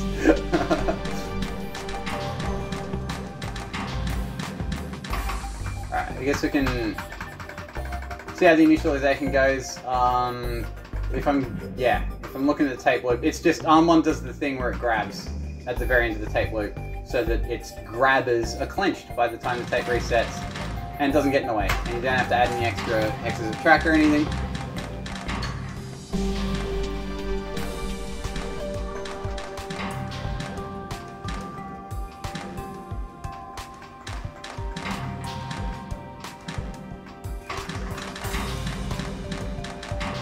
I do have to wonder though whether Caliuresis' super clever 10G save would have worked here or not. I'm actually struggling to find a way for the geometry to work, but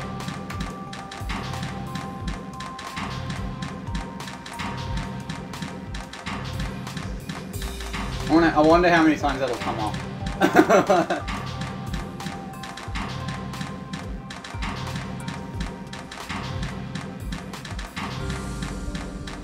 Alright, with that we will move on though.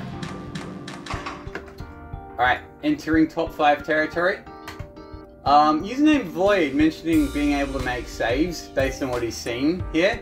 Oh no, I've misread the parser. Username Void is not up next. I am stupid. No, it is actually Evanov at 3:45. My apologies.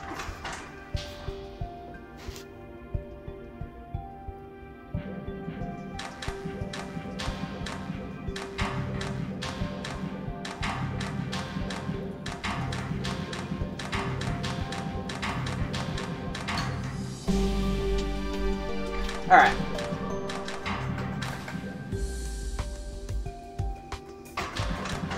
Very compact here. So, I guess from a cost perspective, the main saves that this makes over Team 42's, you can see it's same arm count. We do see a second multi-arm, but we only have 5 hexes of track. So it's the being able to cut out track that's really improve this over Team 42s and everything else we've seen so far.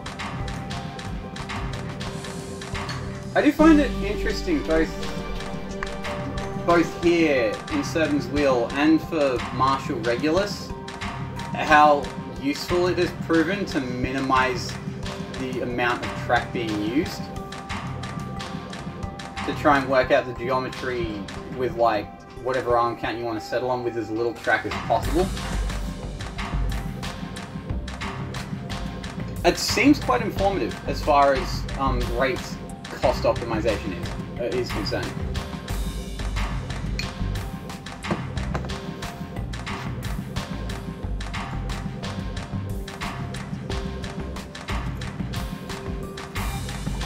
Arm 3 probably going to be a recurring motif. Having this thing with the wheel arm. Possibly. We did see it in one or two of the weighted sum solves.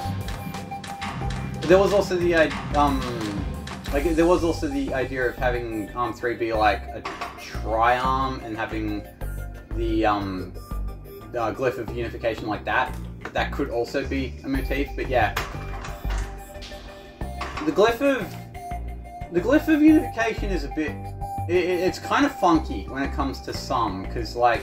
You can see it here with the glyph of dispersion too. It's good for like one hex arm, covering half of it, and then you just have like other arms covering the other half. Sometimes you can... It's more convenient to have like a second wheel arm either there or like here, so that you're grabbing everything that is outputted. Sometimes it's not. It probably isn't for this puzzle, at least as far as the glyph of dispersion is concerned, because you just have like this arm 1 doing the initialization thing.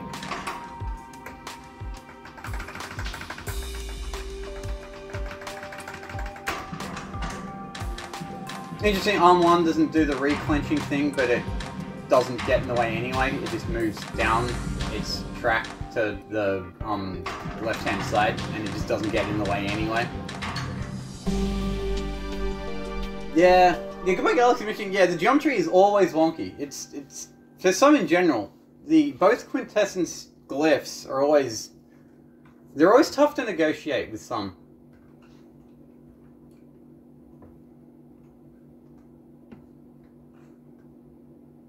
Have there been any min rate solves that are less than 6T? Yes. Actually, I think many of them have been less than 6T.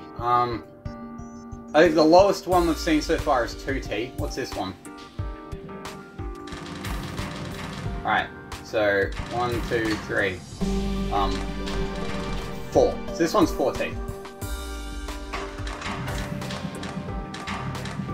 Yeah, a lot of them were 4T, we've seen a couple 3T, and we saw a 2T. I don't think we've seen a 1T. Correct me if I'm wrong though.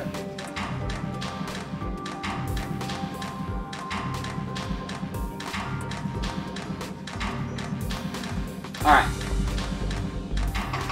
And with that we shall march onward to 4th place.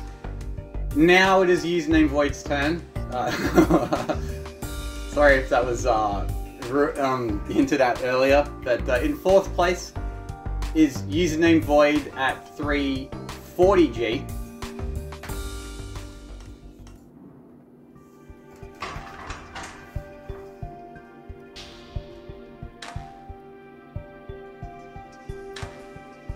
Okay, so this is kind of like what Kali Reesus did, except... So, for those of you confused by the solution name, it's Quintessential Catalyst backwards. Because, whoops, accidentally pressed, I meant to hit pause. This shape is a perfect mirror of the Quintessential Catalyst from last year's Weeklies. Must admit, I'm a little disappointed Username Void didn't like mirror the solve and then just submitted the mirrored solve, so it was the perfect Quintessential Catalyst, but then the name... Sorry? But then the name wouldn't be funny. It wouldn't be as funny, that is a fair point.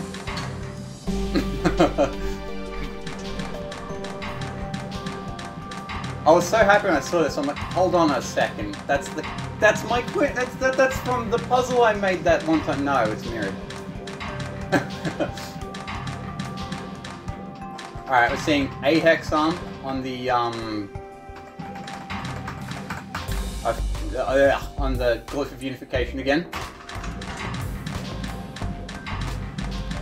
Arm count 11. Interesting, we have 3 bonders this time, because one of them is used for the quintessential catalyst. Other than that, only the 4 hexes of track featured on Arm 1. No track anywhere here.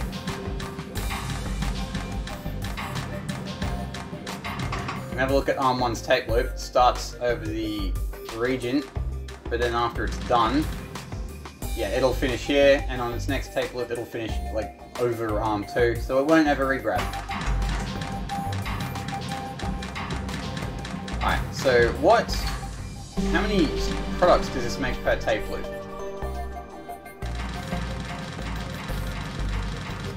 So that was 8, so this is 8T.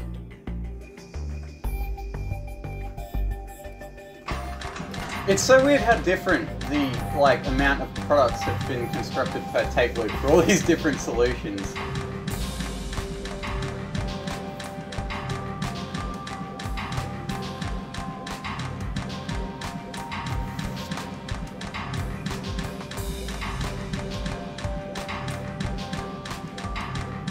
Yeah, Rubik's mentions an idea that we haven't actually seen, which I did wonder if someone was going to find a good way to make use of it, which is to use the dispersion as extra salt. But the answer is no, because because to get Min Ray, you have to use all your salt anyway, and you have to duplicate it anyway. So I guess that means there's no point. There's no. Yeah, using your catalyst atoms to calcify them and feed them back in as salt. Yeah, you can do it, it's just, yeah, you're kind of using extra calcifiers and stuff when you can just do something like this, because it is cheaper.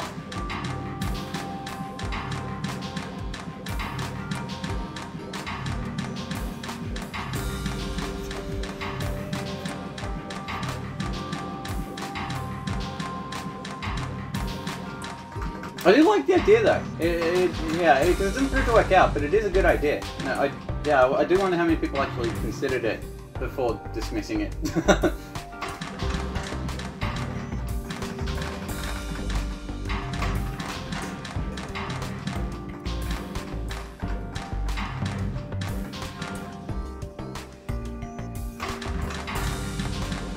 Oh yeah, I just realized as I mentioned earlier, I didn't make the deadline to submit my playtesting weighted sum solve, and I don't think Panic ever remembered to submit his playtest for rate.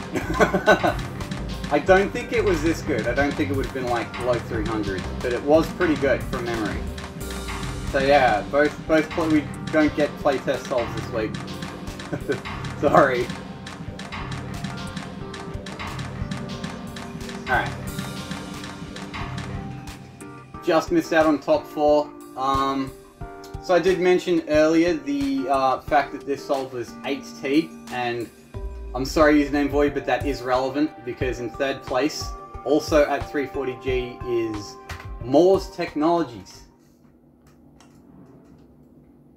with a well-deserved podium finish. Even just on the back of last week's efforts alone, they deserved a podium finish at some point, so I'm glad they got it. So same cost, but we'll run this to completion real quick. Alright, so 1, 2, 3, 4, 5, 6. So instead of being 8T, it's 6T. Now let's go back, look at the initialization. It's Arm 1 again. I've noticed it's been Arm 1 for a lot of the solves that does the initialization. The swing around Arm 9 does is really cute.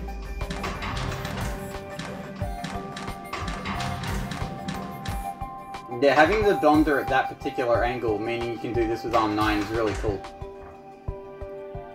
Because yeah, there's no way you're getting it swinging it the other way, but there's no reason not to just do a, 300 degree swing.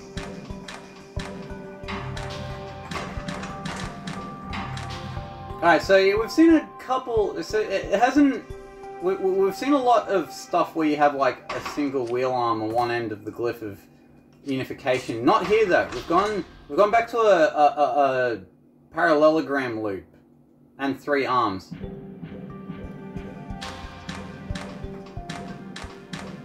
I remember there was a I can't remember whose weighted sum solve did this, but it was like a weighted sum solve that had a similar idea, but then had like, what was it, like an arm here and an arm here. Here we can see like this arm 8 is doing that same thing, but then one of the arms on the track actually serves the third one, so that's a nice 20G save over a tactic we saw earlier.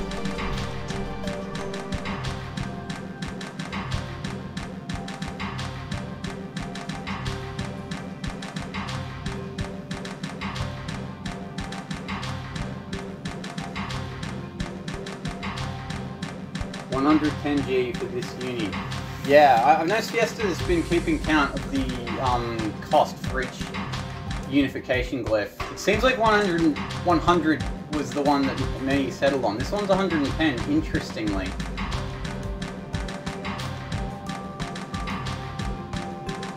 But also doing it this way means you get very convenient geometry for the actual bonding step. So I wonder if there's a way to maintain that convenient geometry while being able to save that 10G.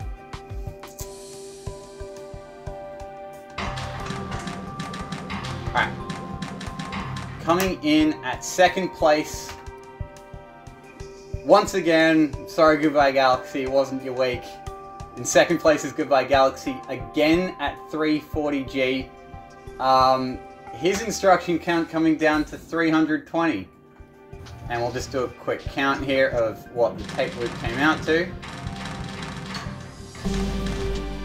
1, 2, 3, 4. So it's 4, so, alright, so yeah. We had an 8T, 340, and a 6T, 340. We now get a 4T, 340.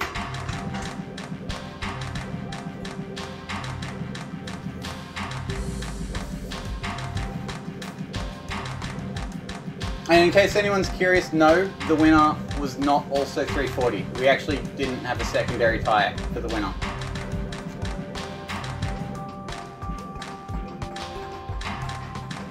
Alright, so really nice reuse of arm 7 here. Handling that fire atom for unification, moving out of the way just in time for that arm 11 to swing across, and getting that extra quintessence atom on. That's really cool.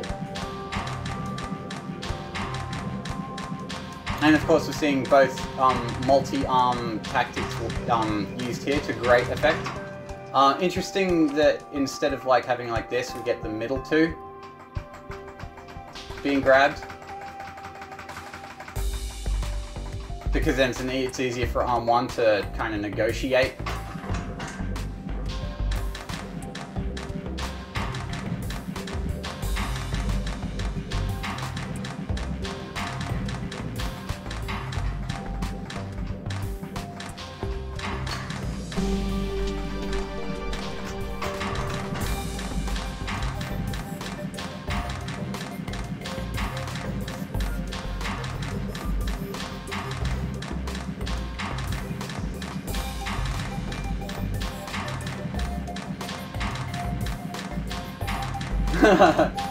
Six mentioning that the hex song would have been a lot easier to program. It is way easier to program. Tape loop, yeah, track loops can be very annoying to program. They can also be worth it, depending on what metric you're like after. Sometimes it can be really cool for like cycles.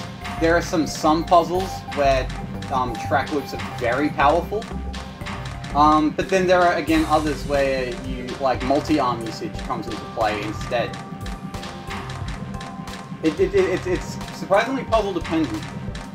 I think for raid, I think multi-arms usually win out in raid though. Not always, but kind of depends on how much latency you have to work with, that kind of stuff, like just how quickly you need atoms to move from point A to point B to point C or whatever. Alright. with that, we will move on to our winner at 3:30. It was Team Mora Faina Conda Deary Thingamabob.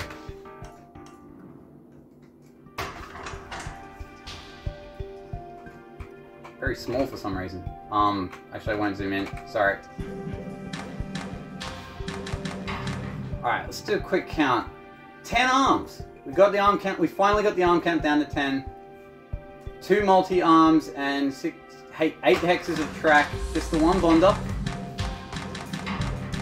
And Robert's your father's brother.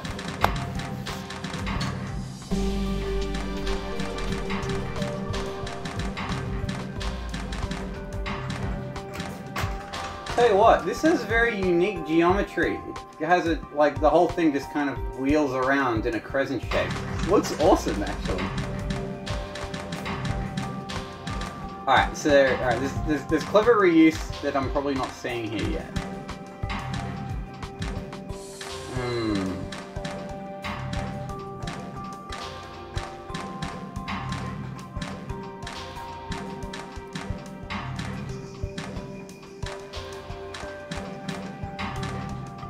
This one's surprisingly difficult to digest compared to the others, because everything's very interlocked.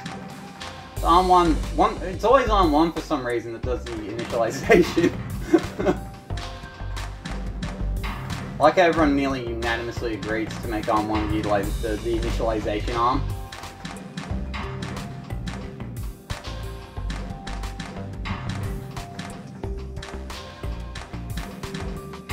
So, alright, counting unification, we have what? 20, 40, 70, 80, 90G for the...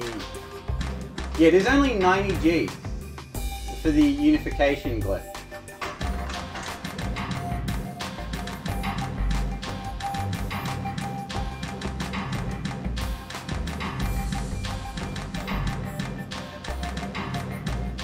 Yeah, the 90G unification is very much what wins this.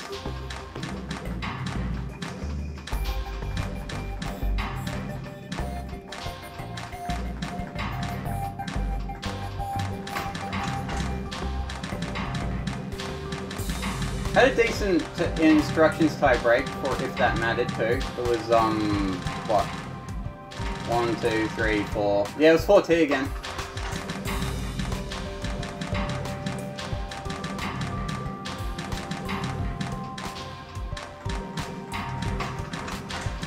Arm8 does a really nice swing around because there's a lot of things it kind of nearly collides with.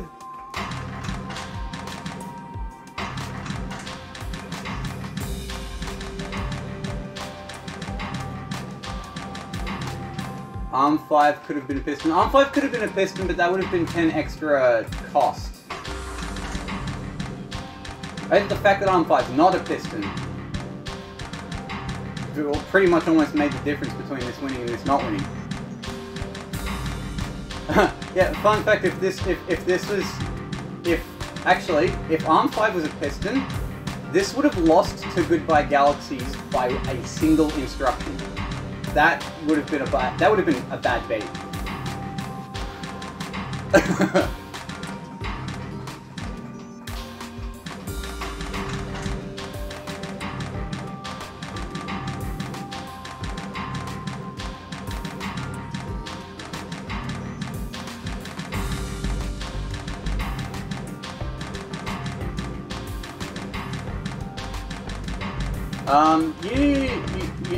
Sorry. Username Void mentioned having a 90G, unification. If we go back to username Voids real quick. Level up, that's 30, 50, 70, 90. Yeah, username Void also had a 90. I think, yeah, where username Void kind of, I think username Void's extra 10G actually comes from needing a third bonder. But yeah, then you just have,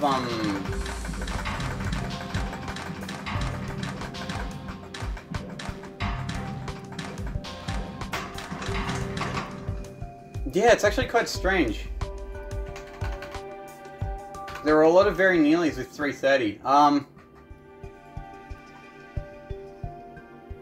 Oh, it's, username voids is 110 if you count, I guess if you counted ARM 4, which was doing the pivoting. Yeah, if you count ARM 4, it's actually 110.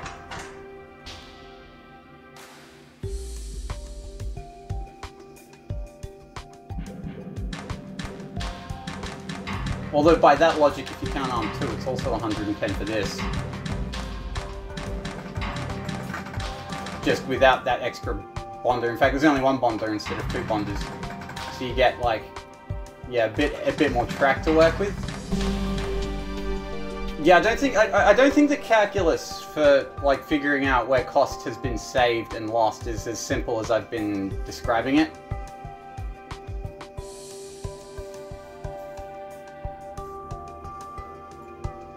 Yeah, I haven't really been counting unification or dispersion because, like, everyone has always been using one of each. So I've just kind of been treating that as a given. It also seems like everyone quickly settled on, like, a single bonder, or well, at least as far as some people didn't actually. Some people did not use a single bonder for the putting the molecule together. Same number of arms though. See, like 1, 2, 3, not including arm 8, which actually delivers the salt. That was also quickly settled on.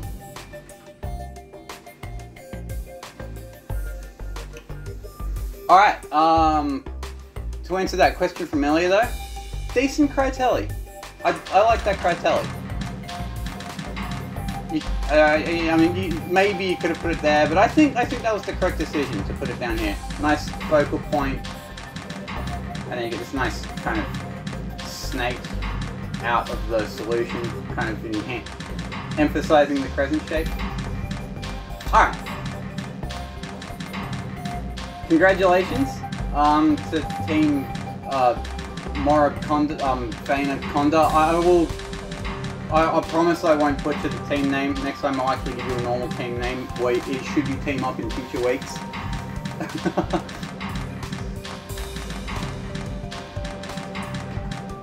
Alright. With that, I can reveal next week's puzzle.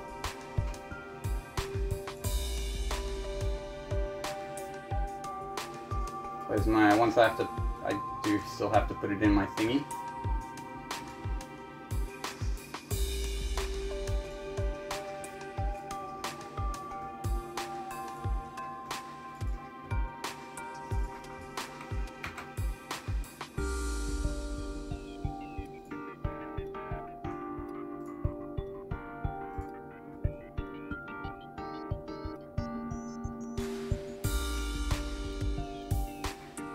Interesting. People are confidently, pretty confidently saying we could go below 330. I'd be interested to see something better than 330 if you can come up with it. I can like do a quick showcase next week if you can come up with something better than 330. Go sub 300 or go sub home. Go sub home. Alright. Alright, next week's puzzle is Cupid. Alright, let's see if I can recreate the function. Okay, so this is one of my puzzles.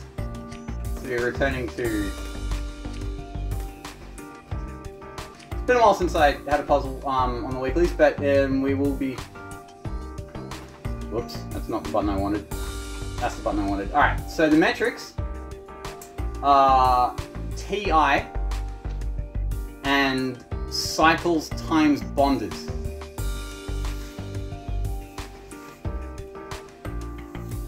So they are non-standard metrics, but they are metrics that we've seen before.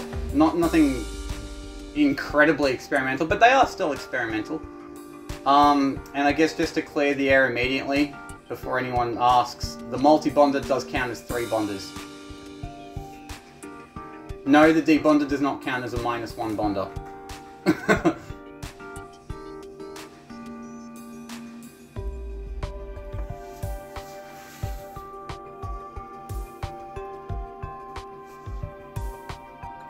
Yeah, I'm curious to see what people come up with. This one's gonna have, yeah, this one, yeah, a lot. It's a very geometry-centric puzzle.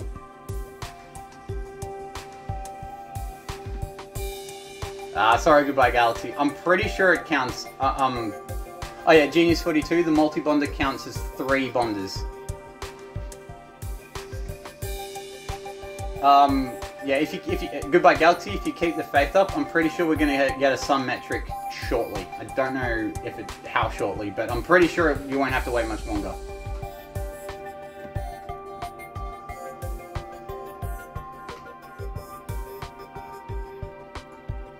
Alright. I've not actually made it live yet. I should do that now.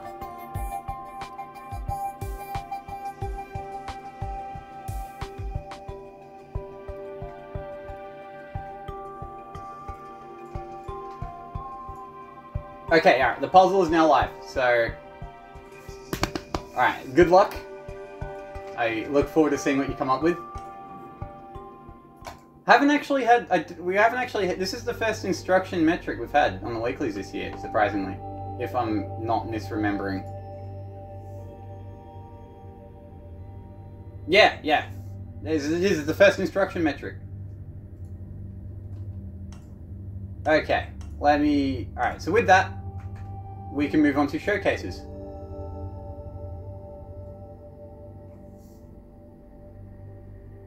Where's my showcase pass? Here we go.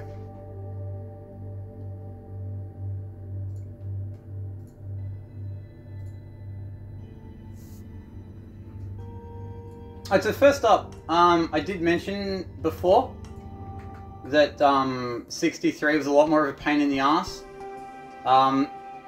First up, we do have a 63 cycle solution. So this is actual min cycles submitted by Cuckoo52.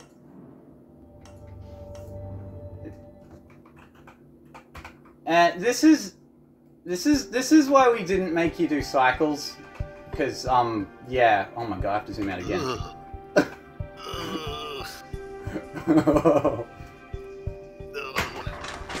Yeah.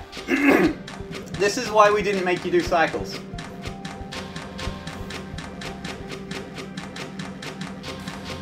Yeah, you need 2 pipelines minimum. You need a lot of pre-building.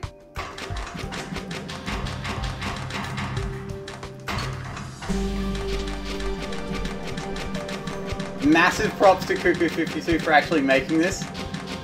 This looks like a hell of an effort. I'm glad it exists, if only to show people what 63 actually takes to make. Could have made you do this, but nah.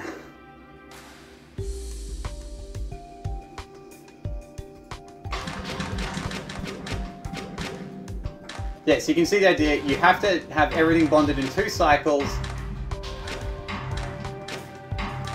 I don't think it's like proven as like theory that you absolutely need to make all 6 of them like this, but you need to at the very least make the last 2 like this. So I guess using that, you may as well make all 6 like that and just prepare everything in advance. The idea being it's the salt that is limiting, so because of the way the wheel is constructed, you only need 2 cycles for bonding, which makes the latency 3.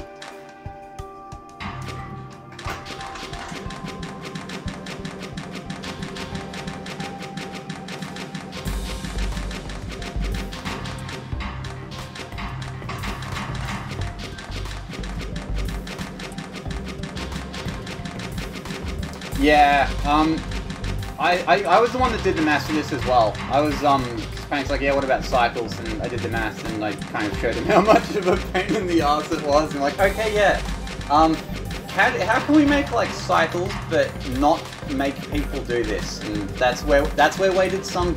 This is where weighted sum came from. That was the idea. We would have been nice to do non-weighted sum for this puzzle, but the naive solve was just too powerful. How did you come up with the weights? Just pick numbers out of a hat? Yeah, I think Panic just started with like a weighting of like cycles times 30 or something. Then we brought it down It came to. It was basically we brought it down as much as we could, without, like, while still being confident that the naive solve wouldn't win.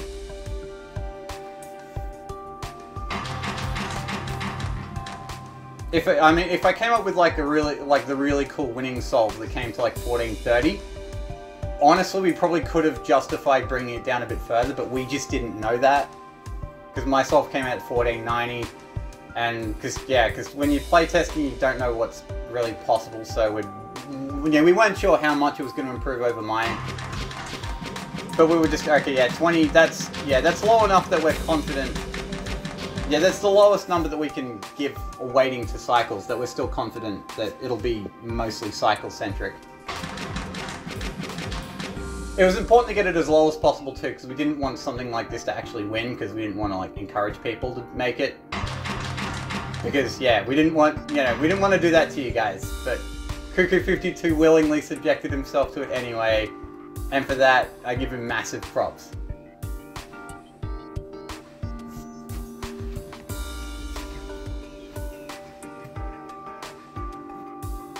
Yeah, Cuckoo52 mentioning it wasn't even remotely close to viable. 6, I can drop the solution file in the weekly channel for you. I can do that. I'll do that after the stream. Right after I kill the stream, I'll drop the solution file for Cuckoo52's for you.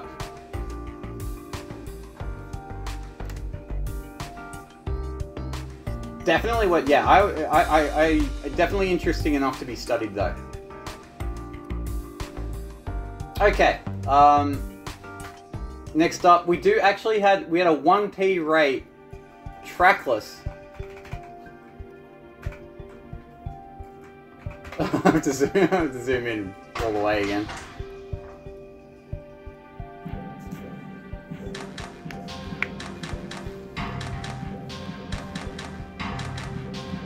So yeah, in case anyone was wondering why we didn't get any 1T rate solves, we do actually have one. It just didn't prove to be viable, unfortunately.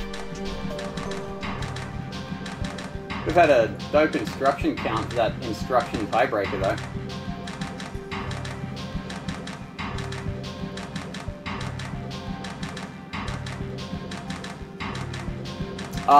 No, Genius 42, the answer is no.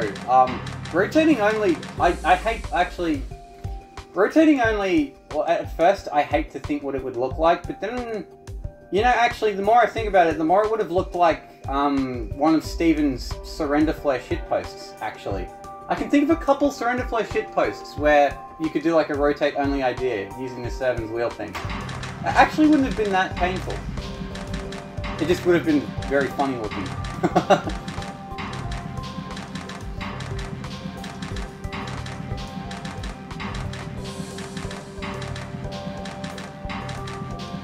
Although to do that at min rate actually would be a genuine huge pain in the ass.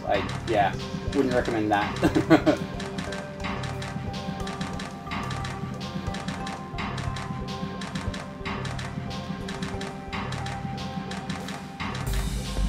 Having not playtested rate myself, I'm not actually entirely certain why 1T wasn't viable, as opposed to the 2T, 4T, 6T, 8T solves that we saw. I think it just comes down to more T's, longer T for initial.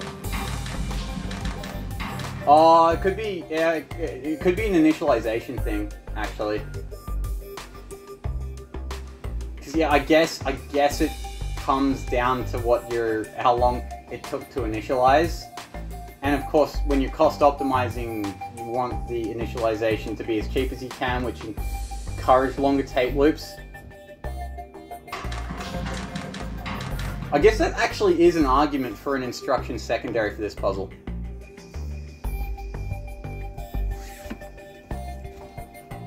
Oh, I see, yeah, it's also a 10 tape loop thing. Yeah, okay.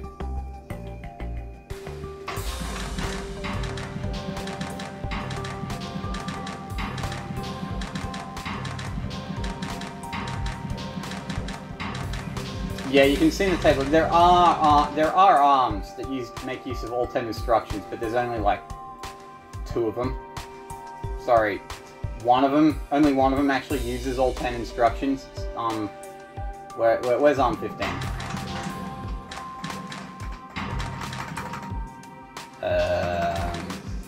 Arm 15. Arm 15 is the final arm that actually outputs. Actually, arm 15's got a really cool tape loop.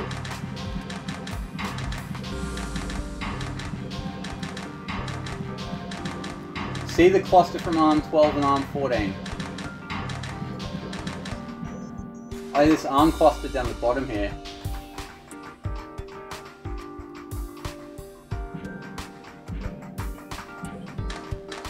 Oh, I see. So to keep it at min rate, you have to leave one out here, but because of arm 19 constantly covering the glyph of dispersion, the glyph of dispersion never actually activates, except for this cycle where arm 14 grabs immediately, so it doesn't actually let it drop. So I guess it didn't actually matter in the end. Right, so yeah, you have arm 11 and 12 grabbing, not every second, but kind of close. And you have this arm here that kind of squeezes through.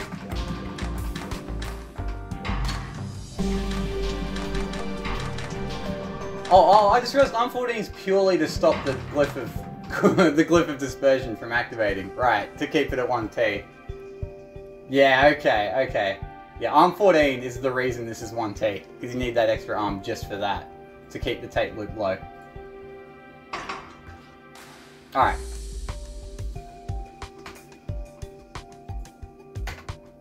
We had Cat Spen, who submitted for PogScod. We had a 1521, who submitted 1521. This is the same as that,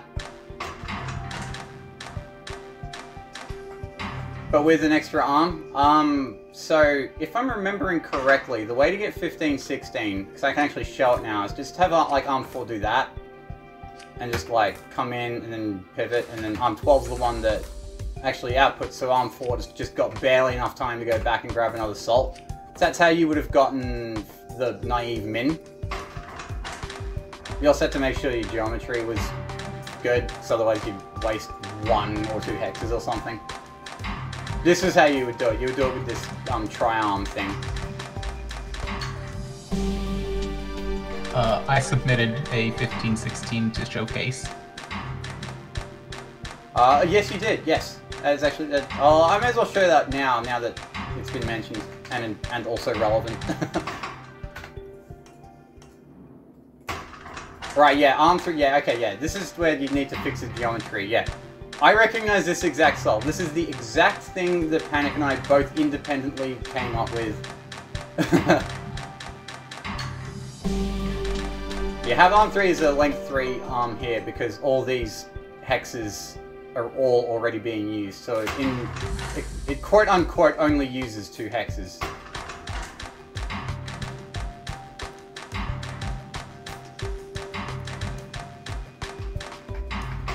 It's honestly pretty neat. It's cool to watch. I like it. Yeah, this is the actual naive min that was being referenced throughout weighted sum. We have a TI solve from Mr. Puzzle of 9 instructions.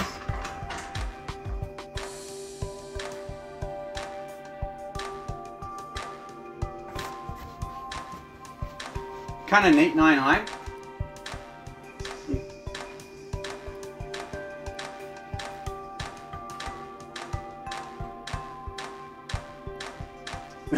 Just kind of grows.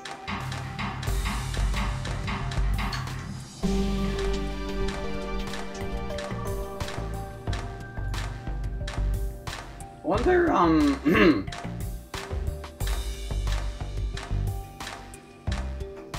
yeah. Alright, so I'm looking at this, because I do have to wonder whether there's a way to get below 9. Because this reminds me of when I was toying around with precision machine oil, and I got it down to like 7, and I nearly found a way to get it down to 6, but it just barely didn't work out for an annoying reason. And this is kind of set up as a similar looking puzzle, and I did explore water purifier for a while. No. Yeah, water purifier is 7i. Yeah, okay, it is applicable. Okay, yeah. I was thinking that might be the case, but I wasn't certain. I probably, you know, honestly, I probably have it on my computer, but I don't have it on modded, on this version of Opus Magnum, because this is the modded version where, like, as you can see, I haven't, no campaign. Oh, no campaign. Oh. I'd almost show it on stream if I could, but yeah, I don't have it. I see how it's done. You have the hex arm grabbing the salt. Get rid of 3. You replace 1 with the tri-arm. And you have 1 do grab, spin, drop onto the bonder. You know, actually, I think I was the one that submitted it, actually, now that I think back. Let me see if I can find... I'll put an Imgur link in the Twitch chat. There we go. That's from the bot.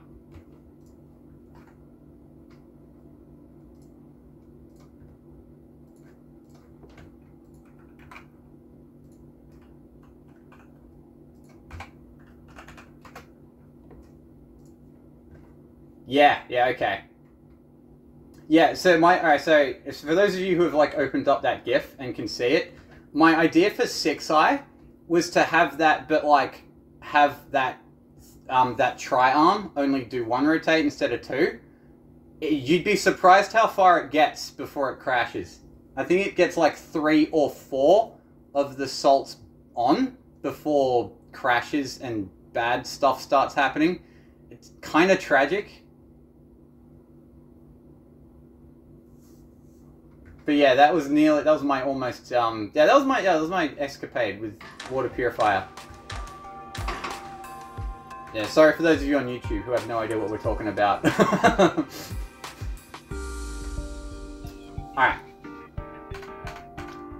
Our final showcase is Mr. Puzzle's overlap fucking everything.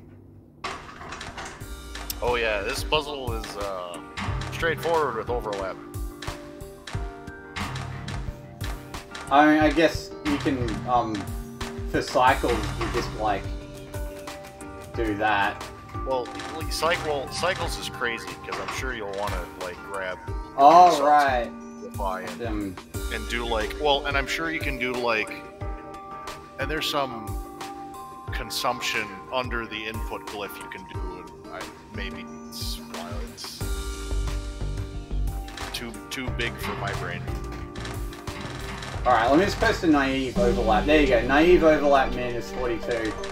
But yeah, you'd probably... Oh, actually, yeah, cycles would be gross for this puzzle, wouldn't it?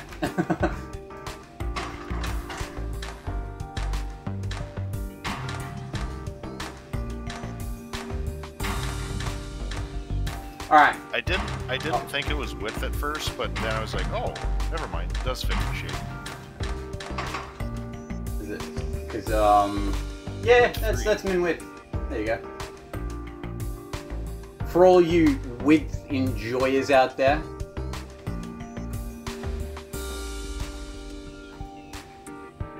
Alright, and last order of business for the stream is that winning weighted sum. I want to see where that Critelli was.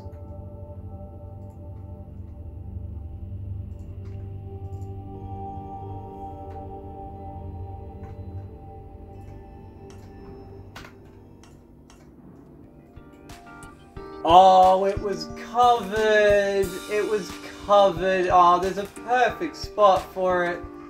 Oh, I hate to see it. Well, at least the winning rate solve had a good Critelli.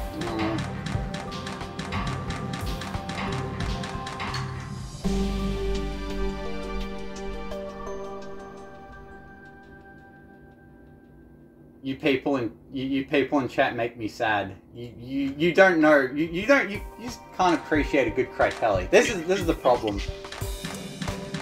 A lot of Critelli ignorance in the chat right now.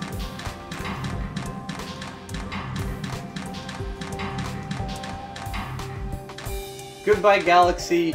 It is when it's that hex. There's nothing wrong with that hex. It could have been that hex.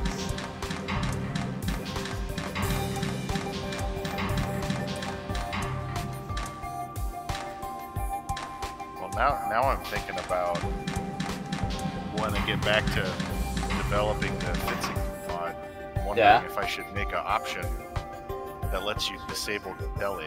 Oh, terrible option. I think it sounds like a waste of modding time, personally.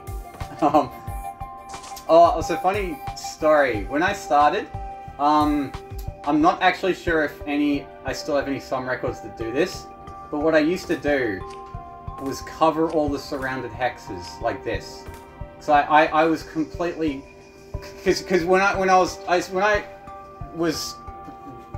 first getting into SOM optimization, I did so without like knowing there was a community. I just enjoyed SOM like literally just of my own volition. That's just how I liked playing the game. And so I didn't know people liked the Critelli hex. So for a while I stubbornly refused to do that because I liked the equilibrium hexes like this because it made it look more like a contiguous machine. So I enjoyed like covering the covered hexes like that. So I liked the more consistent look. I kind of don't really think that anymore. I took a few SOM records like that. The one that I had, because I had refined bronze SOM for a long time, and there was one like literally perfect Critelli spot, like because it was one of the biggest SOM solves on the entire leaderboard. You can imagine like all these. It was like 111 hexes being used, right? And it was all like perfectly contiguous except for one in the middle. And it was like the perfect Critelli spot, and I just covered it with an equilibrium hex, like an absolute savage.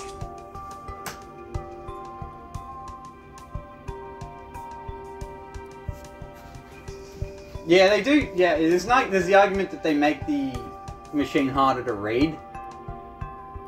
I don't know. I'm always a sucker for obfuscating the machine a bit, because I don't know, it just kind of makes it.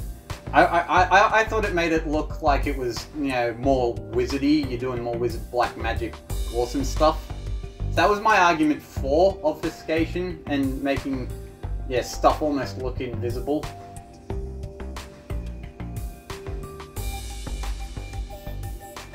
Genius 42 recommending Stickmen.